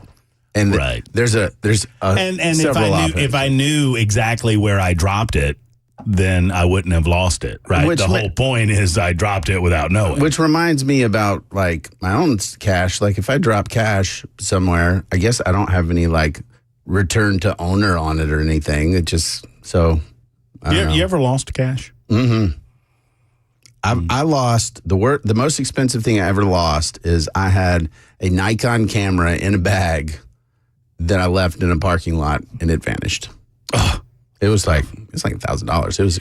I remember this. This is a very early memory of mine, and it's got to be at the age of 5 because I don't think my mother had gone through her brain surgery yet. But Mama was driving from Milledgeville to Thompson, and she stopped to use a payphone, and she left her like little purse on top of the payphone that had a change purse in it that I guess she used. Right. I think she was calling my grandmother to tell her she was on the way back. And I don't really remember any of this except I remember the aftermath. And that was my mother being very frustrated about losing her purse. And someone sent the purse back. And she probably had, I don't know how much it was. Let's say $50. It wasn't a lot of money, but it was a lot of money to her. Right. And someone sent back the purse with everything in it but the money. Really? Which I always, looking back on it, that's so odd to me that you would be conscientious enough because I think Mama had like her driver's license or social security card, a lot of pain in the butt information that would be pain in the butt to replace. So you're like, well, thank you for that. And I think there was a note like saying I took the reward or something. Well, that's neat. You know what I mean? Well, my deal is always if I find some identification or something, I just send it back to him, right? Yeah. This was it was a 10, a 20, and 100 just sitting on the sidewalk. Cameron, can I say something? Sure.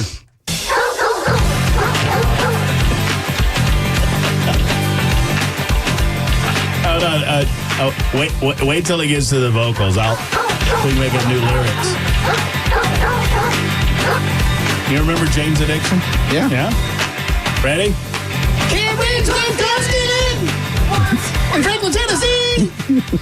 He found the money and he took it and he... So you keep it, right? I've been told I should go buy a lottery ticket with it because if you have a day where you find that much cash, then, hey, you might as well take your chances. I think the most that I've ever found is a 20.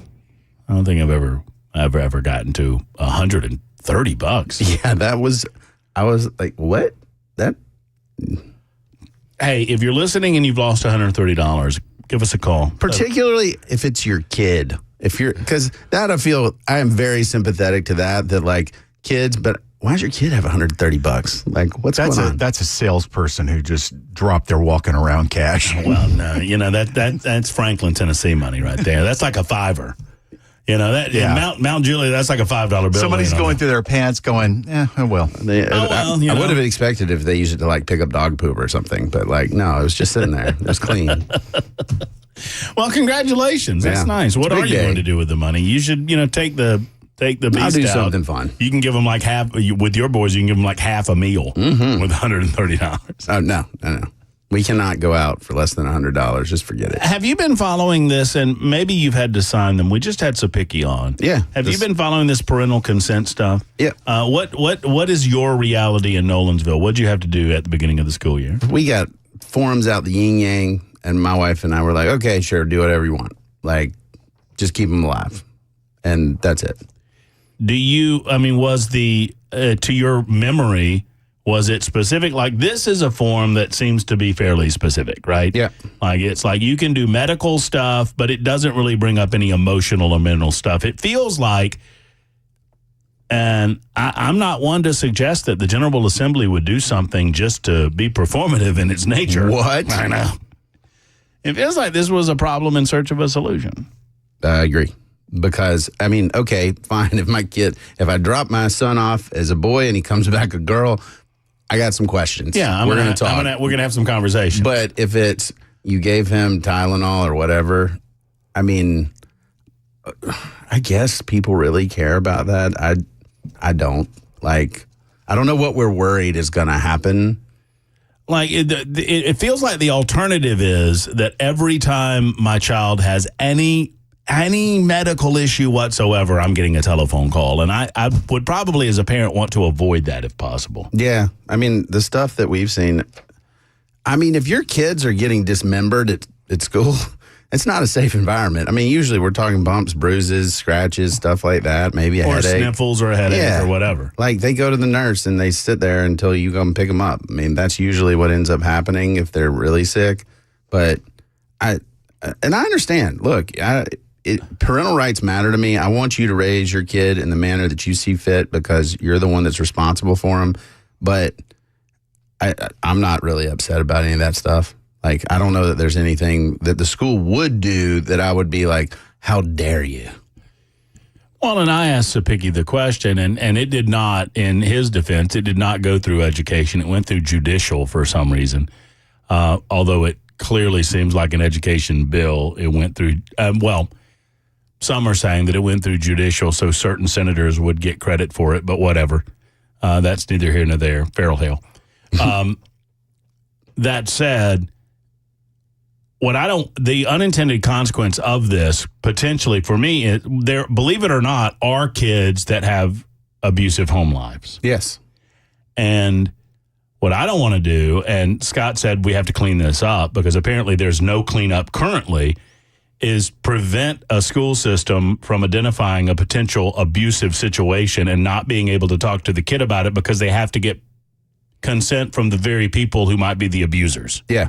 And I absolutely oppose that. And I think the school, I'm a mandatory reporter because I'm a foster parent. So, like, if I hear something, but I'm also a coach and all of these things, and we take that stuff very seriously. And if you tell a teacher, well, you can't talk to a kid who said, hey, dad hit me. Now, this stuff happens. Like, no joke. I was on the football field, and one of the coaches comes up to me and said, this kid told me he'd been hit, and I really need you to check it out. And I was like, okay. We take everything seriously. We go, I talked to the kid, and he said, yeah, that kid over there, he ran at me, and he hit me so hard. And I'm like, well, we're out here on the football field, so I feel pretty good. That's the game. But the coach was just being out of abundance of caution. He thought the kid was talking about something at home. And so making sure we kind of know and can protect kids, I'm for that. I'm a parent, and if my kids said something and you weren't sure, you should check, and then hey, come talk to me.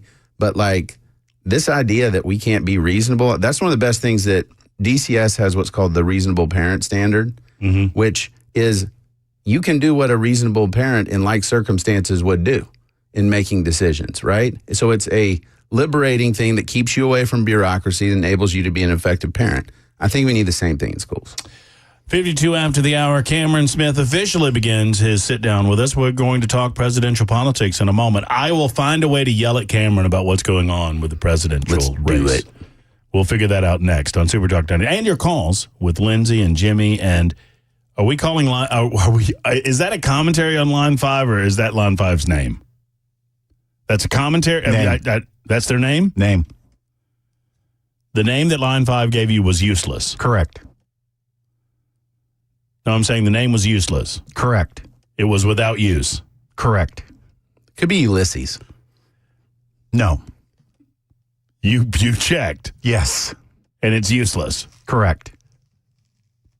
Why do I feel like the call is going to be useless? I can keep one wording you to death, but still nothing's going to change. It's 53 after the hour on Super Talk.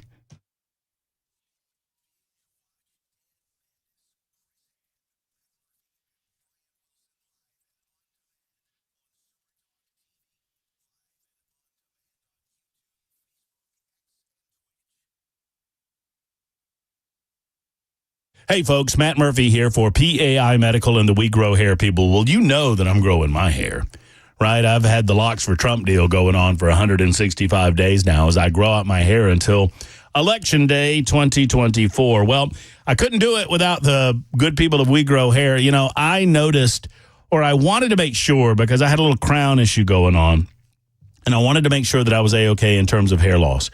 Because I know I have a lumpy head, and the last thing I need is to go without hair, right?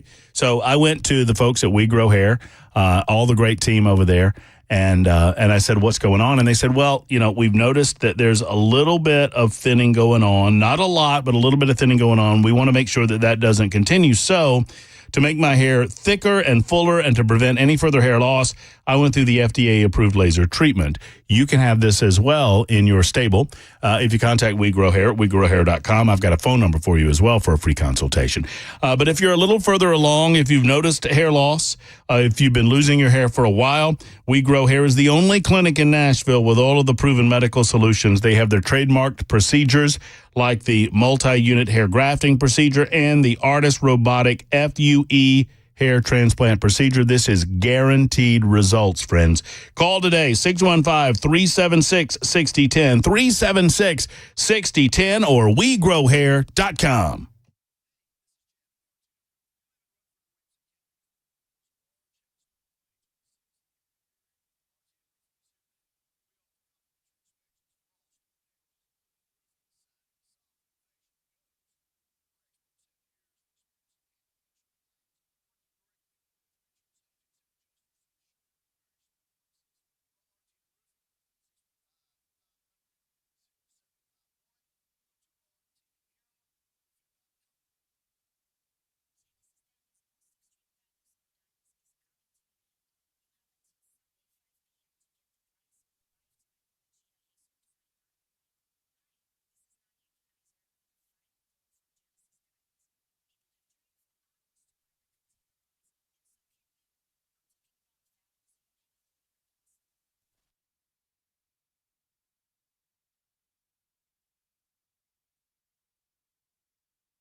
Good afternoon. It's exactly 2 p.m. I'm Jay Harper with your top stories. We've got a partly sunny sky. We're at 88 degrees. A weather forecast coming up in just a couple of minutes. GOP Vice Presidential nominee J.D. Vance campaigning in Michigan today near Grand Rapids. The Ohio senator railing against the incumbent administration and promising change in the fall. This November, my friends, we're going to send the message that Michigan chooses prosperity over poverty and that we will never accept 4 more years of Kamala Harris. She's out of there. Meanwhile, down in the Caribbean, the 5th named storm of the Atlantic hurricane season is lashing Puerto Rico and the Dominican Republic. ABC's Jim Ryan has that story. Tropical storm Ernesto's extreme rainfall and 70-mile-an-hour winds are cause enough for concern. But Puerto Rico's Governor Pedro Pierluisi is especially concerned about the storm surge. We are particularly warning tourists and our own population to stay away from the ocean. After passing through the Caribbean this afternoon, Ernesto is expected to move north into the Atlantic, but stay well away from the U.S. East Coast. Back here in Music City, a man arrested at the Nashville International Airport last night after police say he stabbed an employee there. News 2 reporting the incident took place around midnight near the arrivals area of the airport. An officer said they witnessed employees rushing inside, stating he has a knife as they made their way to the 2nd floor of the airport. One of the employees was reportedly, quote, bleeding profusely from his arm. While outside, an officer happened to make contact with Matthew Howell, 39, who allegedly appeared to be agitated. A folded knife was found on the ground nearby. It was fully extended, however, per an arrest report. Police said Howell's name came back clear when they searched him for warrants, but dispatch said that he has an extensive criminal history on numerous crimes in multiple states. Howell is currently in the jail, in Metro Jail, on $27,000 bond. That is the latest news. Weather is next. I'm Jay Harper, WTN News.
You guys hear the man? I mean, the heat index as high as 105. That means the AC is still pumping. It's still running. I mean, we've not by a long shot gotten out of summer, and so that AC is going to still continue to work away. Is it not working as effectively as it should? Are you having a difficult time keeping it at 70 or 72 or wherever you keep your thermostat in your home? If that's the case, might I recommend Jeff Eddy in Efficient Heating and Cooling? He is a name that you can trust. Jeff Eddy wants to be the best for his customers that he can possibly be. Now, he's got certified technicians. He's got a fleet of trucks. He doesn't try to be the biggest company around. There's a lot of different heating and AC companies around. He wants you to trust that when he tells you something's going on, you can trust that he's telling you the truth. He's not trying to upsell you on things. He's not working on commission vis-a-vis these things, and he is going to fix what ails your system. Now, sadly, sometimes he has to tell people it's time to go. It's time to replace. And he understands that's an expense, and so he can have financial options ready for you and available for you. Bottom line is this. When he tells you it's time to replace, it is. And they're an Elite Pro partner with Rheem, and they can find a system that's right for you. Call Jeff Eddy in Efficient Heating and Cooling. I like to say if the AC's not ready, call Jeff Eddy.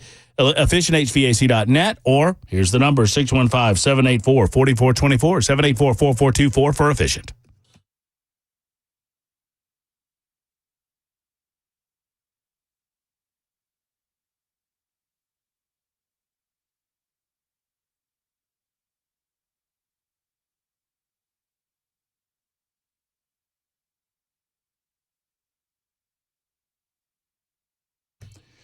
Hello, friends. My name is Matt Murphy, and this is the Matt Murphy Radio Show, final hour of the day. It is a midweek edition of the Murphy Show on Super Talk 99.7 WT, and pardon me, yank my microphone over here. We've got lots to get into in our final hour, to include your telephone calls. I got Jimmy on the line, I got Lindsay on the line, and I have Useless on the line. Look, I didn't name him Useless. He named himself Useless on line 5. We'll get to all of you on the telephones and your membersnutrition.com super texts coming up in mere moments. I have introduced Cameron Smith. He's with us of the Tennessean. He is our resident conservative voice, or the conservative voice from the Tennessean. You live over in Conservative Closet over there. Well, I can be the conservative voice here, too. I mean, yeah, well, if you're in the room with me, you are, because I'm no conservative. Well, I guess I'm more conservative than I am Republican. Or do you consider yourself a Republican? I wouldn't. I certainly don't consider myself a Democrat, but I mean, there are other options. I don't like the party stuff.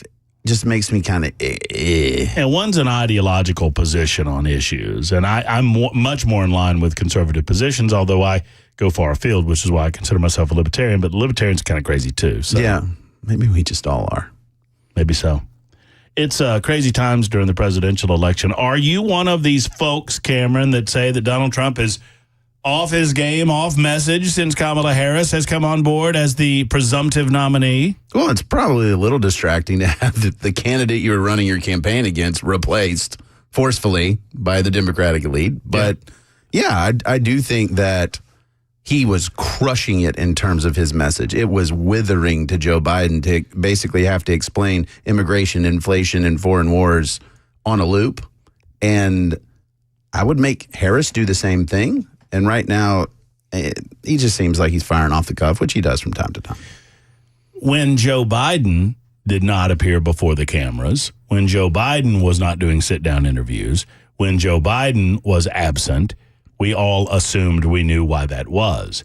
Now what you have is a structured environment by which Kamala Harris is seen in very structured ways, delivering stump speeches that are written for her, that she delivers and performs admirably, but she's not being asked, or it is not being demanded of her by the mainstream media, that she appear in spontaneous events where questions are asked of her and she has to spontaneously answer.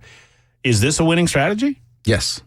Tell me how. For her, because one, have you heard her talk? And when she speaks, it's, what in the world is she saying? These words don't mean anything when put together in sequence. Queen of the word salad. It is time for us to do what we have been doing, and that time is every day. Right. This is what she's known for. Mm-hmm. And you can polish up a little bit of that, but there's two strategies that are at play here. It's basically the past Democratic strategies. It's Barack Obama's hope and change. Mm-hmm. That's thing one. So project all the things you like onto Harris, and they will all come true. And the second one is the Biden basement strategy of just hide. What do you have to gain by putting yourself out there when the media is clearly biased. And when I say that, I want to be real specific. Conservative talk radio, yeah, we lean conservative. We tell you about that. The media bias that I experience with some of the different outlets I work with, you see it with the major media outlets, like even CNN's a great example of, no, we tell it like it is. Yeah, but Cameron... That's on top of everything else that we know and don't know yet, based on what we've just been able to see. And because we've seen it or not doesn't mean it hasn't happened. Yeah, refute that. Yeah, absolutely. I mean, that is, the media is going to do that bidding for her to continue to attack Trump. Trump is saying she's not showing up. And I understand what his campaign staff is saying. Hey, she's not showing up. You need to go to the black journalists. You need to go to Mar-a-Lago and answer questions for 2 hours. You put yourself out there and will be a contrast. But what's happening is the media says, say more so we can beat you to death. And then we're not really going to hold her to any account. So every time Donald Trump takes the opportunity to contrast his campaign versus her campaign, I'm here, I'm available, I give an hour-long press conference, I go to the National Association of Black Journalists, look at me. The journalists take that as an opportunity not to be fair-minded and to ask him questions for consideration by the public. They want to attack him and go after him, but then they don't attack Kamala Harris for not being president. Right. Available. So the National Association of Black Journalists is a perfect example. His message was one thing that he needed to say. If I'm advising him on that campaign, you go there and say, I'm here, she's not. Who cares about you more? And that's the hook, right? Mm-hmm. He got thrown off. I would have too, with the question of, why are you such a racist? Why are you such a Nazi, Hitler-like racist? Right. And then they got the soundbite that they wanted, which was, you know, she's turned black or whatever he said. That really suddenly she became black. It became the cycle, right? And that's a perfect example of Trump's up against that, where Harris is being handled with kid gloves. I don't know why that would change, because I can see the media saying, well, we're always going to hold him accountable for his lies. And she's not actually lying because she's not saying anything. So, but it's she fine. is lying. She's flip-flopped on everything. Yeah. But I mean, why would you? If you're that much in the bag for her, why would you expect them to hold her accountable for past positions? You think you just fell out of a coconut tree? Yeah. Do you think you just fell out of a coconut tree? Some days. Here's what gives me hope. You ready? Yep. Caitlin Collins on Stephen Colbert gives me hope. Yes. Listen to this. Trump has kind of been thrown on his heels by this, and he's not really sure how to go after Vice President Harris. He knew his attack lines on President Biden. He really has struggled with how to go after someone who's 20 years younger than him, who is a different gender, a different race. It's kind of been this moment where he has not been able to coalesce around a single attack line. I know you guys are objective over there, that you just report the news as it is. No, I know. CNN makes a... I know. Is that supposed to be a laugh line? I wasn't supposed to be, but I guess it is. Yeah. Now, that is Stephen Colbert on CBS. I know that none of you watch Stephen Colbert because nobody does. But the audience that he's assembling is a liberal audience. Sure. These are not, down the middle of the road, nonpartisan people. He's going to attract more liberals in his audience than he will conservatives because he's a liberal and he hates Donald Trump. They laughed at the line, and it wasn't supposed to be a laugh line. He was going, I know that you guys are straight down the middle, and the audience spontaneously laughed at the idea. They could not contain themselves. They laughed at the idea that CNN is a neutral arbiter of facts in this presidential race. But here's the deal. Yeah, I'm in the media, you're in the media. Whenever I host your show, I always tell people who pays me. I always tell them the day job, all the stuff that I do, to make sure they know where I'm coming from, because I have a perspective. Now, a bias is I can't see anything else. But what's happened is the media has told themselves so many lies over time that we are the neutral observers of the world, and our perspective on events is unbiased. And it's just a lie. And then that's what's shaping this context here. And if you can't see it, then you're not looking, because it's so obvious. I've tried to do this, and I think it's an important exercise for everyone listening to us right now to try to do this, and it's a dangerous one. But I try to ask myself, I see things as the way that I think they are, through my lens and through my own personal biases. I try to eliminate that and try to see things through the perspective of someone else, particularly a liberal. And the way that I view Kamala Harris, for example, I try to imagine that that is how a liberal views Donald Trump. And then when you start trying to overlay the reasons why and the evidence behind your viewpoints, mine is less of a personal vendetta against Kamala Harris and more a frustration with the media, not calling out her flip-flops, more of a byproduct of what she's not versus what she claims to be. And I just can't find factual background, anything to justify the things that are said about Trump. He's an authoritarian. He's never going to leave office. He doesn't believe in democracy. He is a Hitler-like character. He's going to be every ist under the sun. I mean, none of those things were demonstrated in his first term. Right. I mean, his first term was mostly taken up by he was a Russian agent, which also turned out not to be true. Sure. So it's like they just feel like these things should be true because they're told. It's just difficult for me to put myself in the mind. I mean, it's all about, and I guess this is it. It's all about feelings. Yes. It's all about emotional response with them. Well, emotion drives politics and has for a long time. But what's happened here is that nobody was excited about Joe Biden when Joe Biden won. It was enough people hated Trump, right? Sure.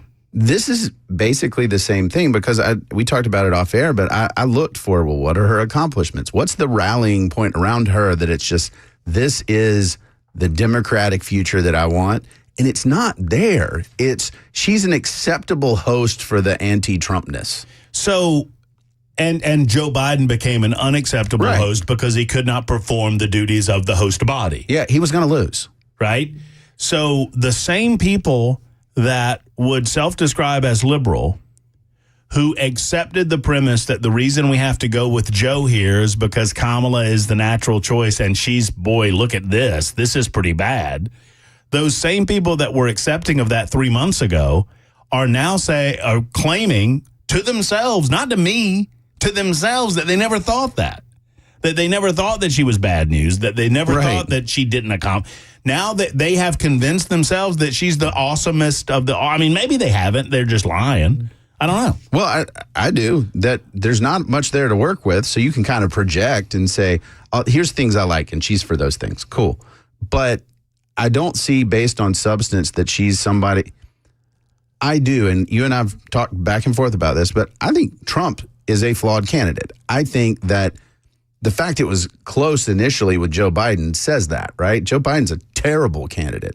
And I think what we're seeing here is, well, Harris comes into this race and, she's getting a little bump. The fact that she can't really spread this out tells me that people are looking for any excuse that's there to not go with the nonsense that's been the Biden administration again. I lean on Bel K because people think that I lie to them about these things, but I lean on Bel K when I say this. I said a couple of days after Joe Biden was forced out and Kamala Harris was obviously going to be the presumptive nominee, she'd get 5 to 8 in a bump.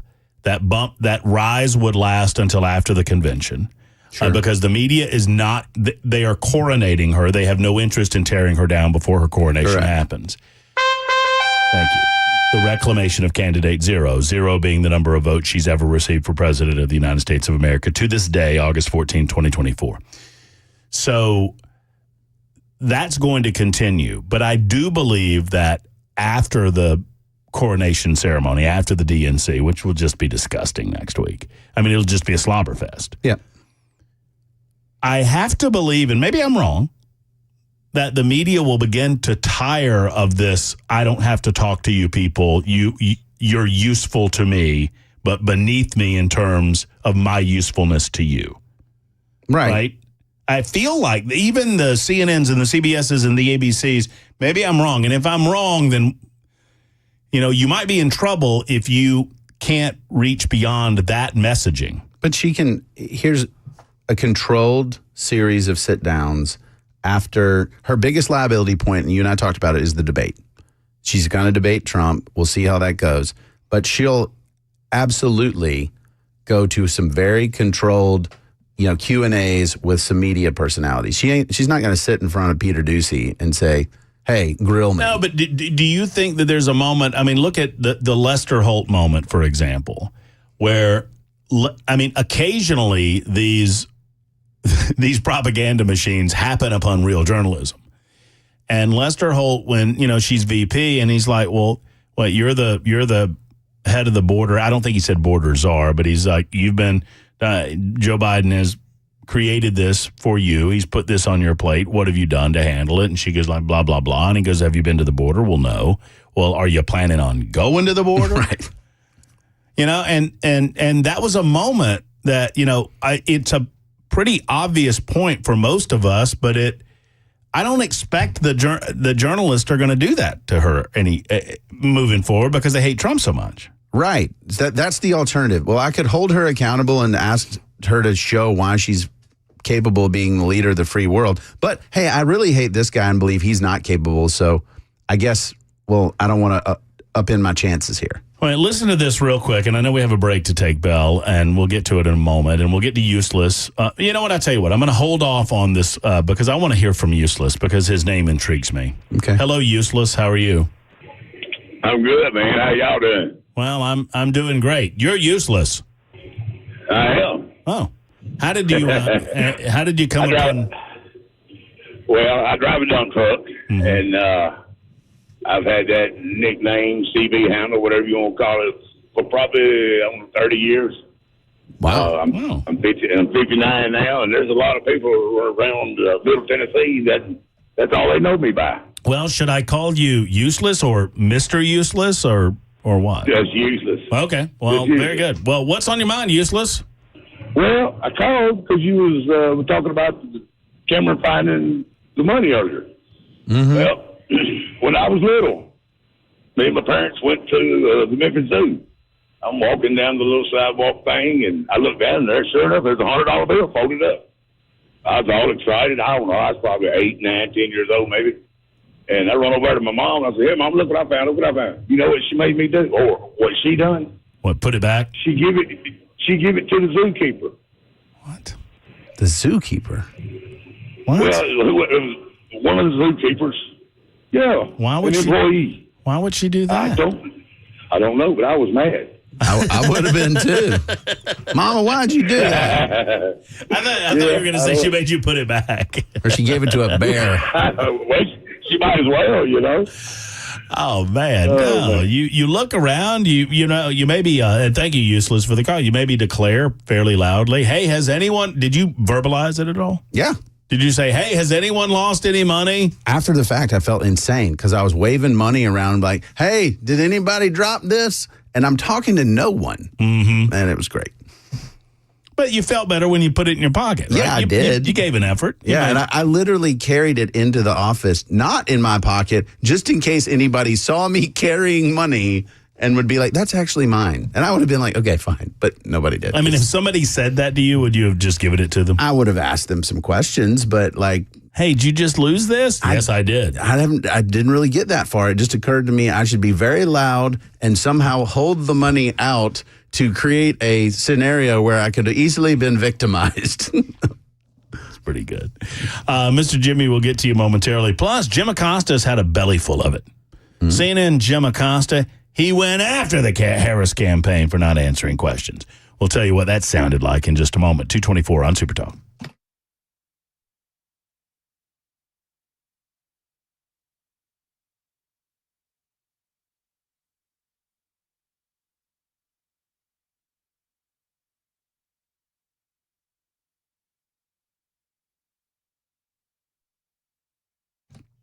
Are you frustrated with your current health insurance? Do you wish you had a better plan but feel like you're stuck in the current plan?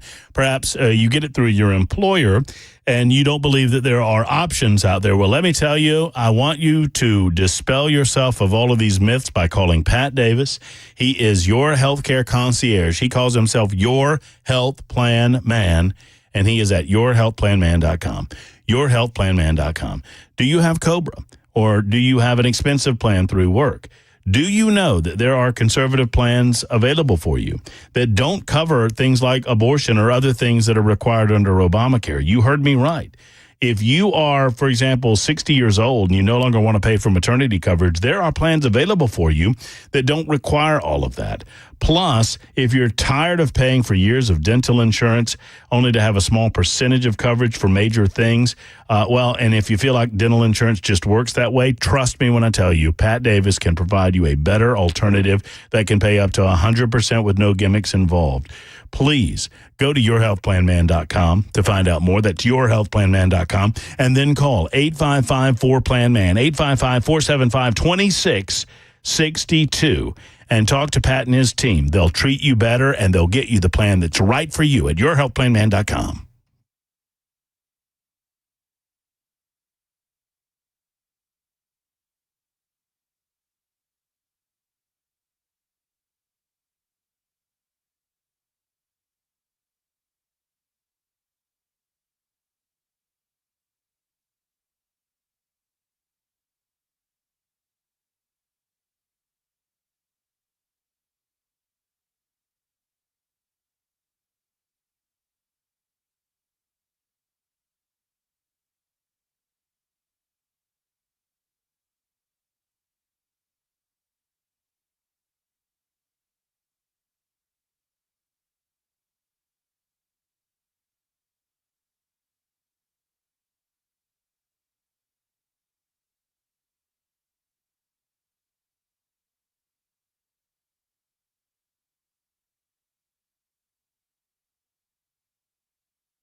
GOP vice presidential candidate J.D. Vance out on the campaign trail. He's in Michigan today. And a stalled truck, it's leaking fuel on I-24 eastbound. Got the roadway blocked near Shelby Avenue. We'll be telling you about that here in a bit. That all comes up at 2:30 on Super Talk 99.7 WTN. Super Talk 99.7 WTN, Matt Murphy, and you, Cameron Smith, with us as well. It's 2:28. Thanks to Jay Harper. We anticipate that newscast. It's the dentist newscast coming up in just a couple of minutes on Super Talk 99.7 WTN. Here's Jim Acosta having a belly full of it, as my grandpa would say, regarding this spokesperson for the Kamala Harris campaign and their refusal for her to sit down and have a conversation. Would it kill you guys to have a press conference? Why hasn't she had a press conference? Listen, the Vice President and Governor Walz have been busy crisscrossing this country since the launch of this campaign and adding Governor Walz to the ticket. You saw the ways in which they went across the battleground states last week, generating rallies of thousands, 10,000 here, 15,000 there. But Michael, you know, a campaign rally is not a press conference. It's going to be inclusive. Do you mind if I cut in? I mean, you know, a campaign rally is not a press conference. Why hasn't she had a press conference? She's the vice president. She can handle the questions. Why not do it? We absolutely are going to do it. You hear her take questions as she's out on the stump. And she said last week, we're going to be having a sit-down interview here before the end of the month of what she's going to be focused on and what this campaign. This interview, by the way, just to interrupt, that's Michael Tyler, who's the communications director of Harris Walz. This interview happened yesterday, so that's on the 13th of August. And she said on the 9th of August, we're going to have a sit down by the end of the month, which is 21 full days. Campaign is going to be focused on is communicating directly with the voters that are actually going to decide the pathway to 270 electoral votes. That's why she Can you commit to a press conference this week? This past week. That's why we're doing a bus tour in Pennsylvania as we head into Chicago. And it's why we'll sit down for an interview before the end of the month. to make sure that we can have a deep dive conversation about the vision that Kamala Harris has for where she wants to take this country and the contrast that we're going to have with Donald Trump. We're going to have plenty of opportunities to do that throughout the rest of but one interview by the end of the month. This month and throughout the rest of the campaign. I don't want to belabor this, but one interview before the end of the month. I mean, that's not a lot. I mean, can you commit to a press conference before the end of the month?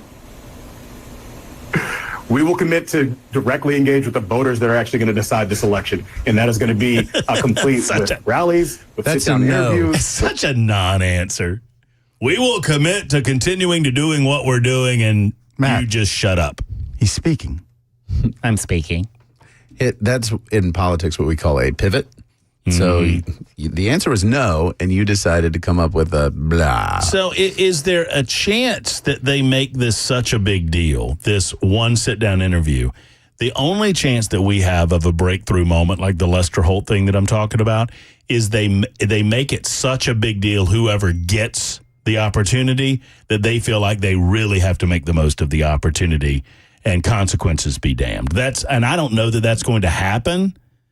She speaks in such general platitudes. It's like using a lot of words to say nothing. And so you can grab the sound clip and put it out there, but she's the tofu of candidates. Well, can't you just say, hey, you said ban all fracking. Now your campaign, she has not said, she's not flip-flopped personally on any of this. It's her campaign people that have. Now, maybe on the stump she is. But can you not just point out all of the ways that she has flip-flopped? I want you to answer that on the other side. On the other side, right after the newscast, which is happening right now with Jay Harper on Super Talk 99.7 WTN.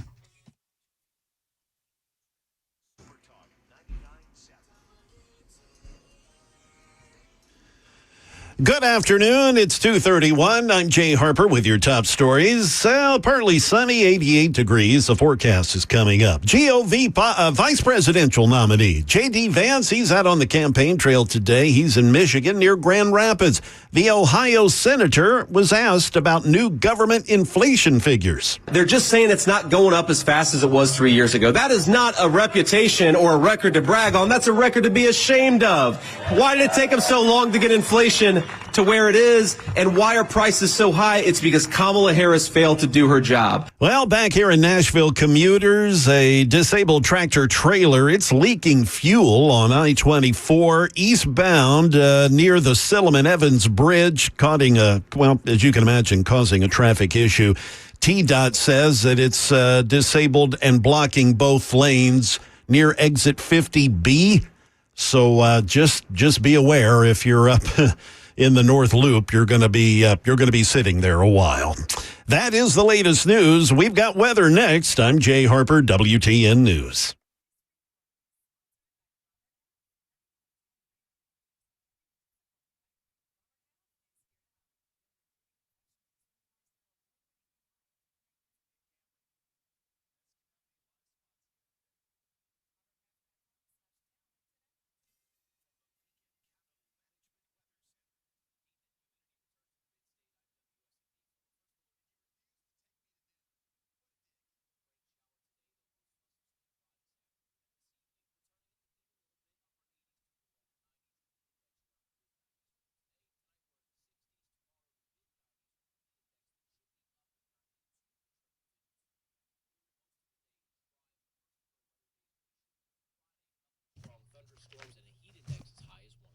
I love talking about my boy Steve Abramowitz and Heartland Journal. Now, obviously, I love the fact that you're listening to Super Talk 99.7 WTN, but I also understand that there are many great people creating great content exterior to what we do on Super Talk, and I enjoy telling you about those folks as well, the people that I believe in, like Steve Abramowitz and a Heartland Journal. Go to heartlandjournal.com to find out all of the good things happening over there. Of course, they have a collection of news stories and news items, local, state, and national, and then the famous podcast section. Heartland Journal has been doing this for a while. They have well in excess of 200 podcasts. Several of them feature yours truly, Matt Murphy. I mean, they have artists, and they have cultural figures, and they have sports figures, and they have authors, and they have all sorts of manner of people on there. And, of course, they talk a lot about politics on Heartland Journal, and you can find out more by going to heartlandjournal.com. Say hello to Steve when you go over to heartlandjournal.com. Tell him Matt Murphy sent you to Heartland Journal.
Hey, friends, Matt Murphy and if you have trouble hearing me, if you have trouble hearing at all, if you've noticed a decrease in your ability to hear things that are going on around you, conversations and whatnot, might I encourage you to head over to Brentwood Hearing at Brentwood Hearing Center to find out how they can assist. It's as simple as a telephone call or a visit to BrentwoodHearingCenter.com. If you have challenges in hearing conversations, if they keep you on the sidelines, if you choose not to go out, for example, because you don't feel like you can hear, then I'm here to tell you there is relief at Brentwood Hearing Center. For almost 40 years, their doctors of audiology have provided tailored solutions to patients of all ages. Hearing loss really knows no age or group, although obviously as you grow older, hearing loss becomes more prevalent for most people. My friends at Brentwood Hearing Center represent different styles and manufacturers. They have something just right for you. They have the right hearing solution for you. So I encourage you to call Ronnie and the team at Brentwood Hearing Center. Don't allow your hearing loss to impact the manner in which you're living your life. Do this for yourself and for your family today. Call 615-377-0420, 377-0420. Or go to BrentwoodHearingCenter.com. Better hearing, better life. Brentwood Hearing Center.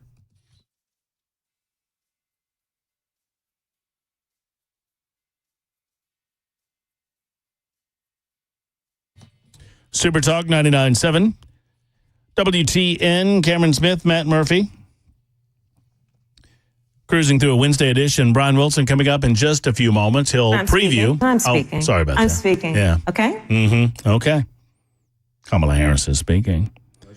So you're not speaking. No, she's not speaking. She's not. No. Well, she's speaking. She's just speaking at these structured events. So the idea then is to call out, I mean, would it not be as simple as calling out the differences between where she was 3 or 4 years ago and where she is now? And there's so many different examples of it. I think the easiest place to begin, and maybe this is why you're trying to give yourself space between what happened several weeks ago and when you're going to start engaging in a spontaneous fashion with the media, the obvious place to start is, when did you know that Joe Biden was not going to be able to be the candidate for president of the United States?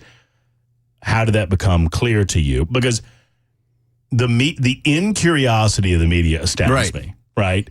They are infatuated with some aspects of presidential politics, and then suddenly, and it's always when it happens to Democrats, they become totally incurious. Why did Joe Biden step down as a candidate? He has never said. He's never said. He's given 2 interviews, and he won't say. No one even really knows where he is anymore. Well, but right, so there has to be a reason, and they can't say the reason, and because the reason will lead to more questions. It's either, I don't think I could win, which goes against this basic idea of, the vote matters. And the other is that my age caught up with me. Well, if your age caught up with you, then other people have to answer the question, when did you know that his age had caught up with him, and why were you lying to us to the point that he left the race? Well, and this is the fascinating thing with Harris is, were you sort of the woman behind the curtain? And if you weren't, why not? You're the vice president. So the idea... You were the last person in the room. Remember, right. She was the last person in the room? Last person in the room. What they didn't trust you enough to, what were you doing there? You did nothing? Oh, you're irrelevant to the Biden administration? And that's what she kind of wants to say, is well, I really wasn't a part of this stuff, so she can avoid the policy baggage. But then the question is, what were you doing? And the answer is, no one knows. Right. I started the show by saying that she's literally telling America she's going to have her cake and eat it too, with regard to what involvement she had during the current administration. That she's going to tell us everything good I was a part of, everything bad I was on the sidelines and I was not a part of. Thank you. Good night. Right. And the obvious follow-on is, why? Why were you not part of any? So you only were part of things that succeeded and nothing that everybody knows that's a lie. Well, and the media got a gift when we reminded the American people, and it deserves, it merits repeating until the election, that she was given the duty of figuring out all of these, quote, root causes behind mass illegal migration into the United States of America. And Joe Biden never used the specific words border czar. So the media got the pass because we were like, you were put in charge. You were the border czar. And look at the disastrous, results of what you did or did not do. And she was like, no, I'm not. I wasn't ever a border czar. And the media was like, that's right. She wasn't the border czar because he didn't use that specific language. This is what's so weird about that whole exchange. So I wrote a column on this. I did a deep dive into the numbers from those 3 Central American countries, Honduras, Nicaragua, and Guatemala. Mm-hmm. And the truth is that from the time she was charged with it until now, the net migration from those countries is down 30%. Mm-hmm. And so the hilarious part is, if that's true, she should be screaming from the rooftops, I was in charge of these 3 countries with respect to immigration, and I did a good job, and I can fix this. Instead, it's, I had nothing to do with it, which to me is bizarre. So if I can look at the objective data. Because they think people are too stupid to understand the nuance. I guess. But I mean, you got to win. You got to feather in the cap. And instead, she's like, no, I did economic development. I had nothing to do with immigration. Well, okay. But, and this is where the narrative just seems so forced and fabricated with her, because nobody knows what she actually does or did. Well, you went over and we talked about it a little bit on air too. You went over some of the aspects of what has Kamala accomplished. Mm-hmm. And I understand that there are not many specific duties for the vice president. Sure. She broke a few ties in the Senate. But she can't ring a bell on those accomplishments because most of the ones that I've seen are viewed on negatively by the American public. But outside of that, she was senator for 4 years or so? And she didn't carry any water for the administration. Like, she wasn't talk about like a Midwest VP that could bring in some votes. All the votes that she could help bring to the table were already Democratic. They were already going to play ball. So she didn't wrangle votes for the administration. So the Biden administration is now reimagining that she was integral to the infrastructure stuff they did, different things like that. But nobody can seem to really point to, and she did this. Well, is the media really going to just allow her to run simultaneously as an insider and an outsider? Simultaneously as the incumbent and the hope and change candidate? Because that's what she's doing right now. Yes. She is having to take no responsibility for anything that's happened during the Biden-Harris administration. That they are on the ticket. She's the vice president currently. Are you surprised that Joe Biden is speaking at the convention? The fact that he's not speaking at sort of a primetime spot. I think it's like on a Tuesday. Yeah. Is really weird to me. But if I'm not going to give him a primo spot, I'm not having him at all. Because it's just a reminder to the American people that, hey, guess what? You guys lied to us about this for a long time. Because he ain't going to get up there and give a rousing speech. It's just going to be like, oh, Joe. Well, and I listened to her on the stump, and maybe a lot don't, but I do. And she talks a lot about what she's going to do on day one as president of the United States. I'm like, well, why don't you do any of that stuff now? Don't you have access to the Oval Office? Can't you call the guy that's supposedly in charge and tell him to do something? Like, she talks about the economy. And she immediately pivots to price gouging because that's why prices are inflated. Price gouging, understand? Yeah. Because you have to vilify someone, and it can't be their fault, so it has to be big corporation. Corporate greed. It's corporate America's fault. And on day one, she's going to solve that, Cameron, by stopping price gouging. Well, why don't you do it now? Well, I'm waiting for Joe Biden to solve cancer and get my snacks back to the right size. He said that in the State of the Union. Where's the action? I mean, it's just all talking points and platitudes. Mark my words, this campaign is just it is the tofu, it is the cauliflower, it is the carrier for we hate Trump. And the fact so how do you combat it if you're Trump? Man, the media is not your friend. I'll tell you what, I wish the Elon Musk thing had gone better for him, that it didn't have the glitches. They said that was an attack, but like that was just, but I like the direct to the people stuff he does. When he does that, it's extremely effective, but I feel like those channels have been, ever since he went to Truth Social, a lot of that stuff's been muted. I don't know if he's back fully on Twitter. Maybe he's back. Maybe, but that was revolutionary, that he just cut out the media and was like, hey guys, these guys lie to you, so here's what I'm saying. I was listening to a series of, I guess it was Chris this morning. It was Hand and Dan Mandis this morning that were going over some mean tweets that Trump did back in the day, back in 2016, 2015. They're awesome. I mean, I'm sorry. They're very, very funny. I know that they're off-putting to some people, but yeah, I mean, I guess that, you talk about direct to the people. I mean, I feel like the Elon Musk was an example of that. It wasn't too long. Attention spans are such that, look, football, which is the most popular thing in America going, is actively working on ways, both the NFL and college, to limit the time spent on the game because people's attention spans are such. I don't think you can do something like that for 2.5 hours and expect people to pay attention. Well, the rambling's got to stop. And I say that he gets off message and distracted, hit the points over and over again on every outlet or channel that's friendly that he can do, and it should just be constant. Like, this is immigration, inflation, foreign affairs, immigration, inflation, foreign affairs, over and over and over again. And I think it's the Carville, it's the economy, stupid. I think that inflation is so powerful of a driver that it's going to cover over a multitude of Trump's sins electorally. I think it has to. You can't lie your way out of the grocery store if you're the bingo. Because people are just going to have to think, okay, put everything aside for just a minute. Your family experience and how expensive it is to do what you do. Are you better off with Harris or Trump? Mm-hmm. Yeah. Hey, Mr. Jimmy, we will not be able to get to you, and I apologize for that. I love your calls normally, but we have run short on time. It's 2:49. We will check in with Brian Wilson moments from now. We'll wrap up the Murphy Show, hand the baton to the Drive with Brian Wilson, find out what he has going on starting at 3 o'clock. That's next on Super Talk 99.7 WTN.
Super Talk 99.7 WTN, Matt Murphy and you for a few moments longer, and then we hand off to the man, Brian Wilson, with The Drive. And Brian joins us to preview what's going on for the next 4 hours or so. Hello, Mr. Wilson. How are you, sir? Well, how's it going with you? Everything going well today? Seems like it's a nice enough day outside. You know, I have to ask you this. For me, I'm a little bit, and I hesitate to say this because I know it's important and I know that there are many updates going on, but I just wish we could flash forward to after the DNC. I feel like we're just going to be force-fed with a lot of Kamala's awesome, Kamala's wonderful crap from the news from now until next week around Thursday or Friday. Does that make sense?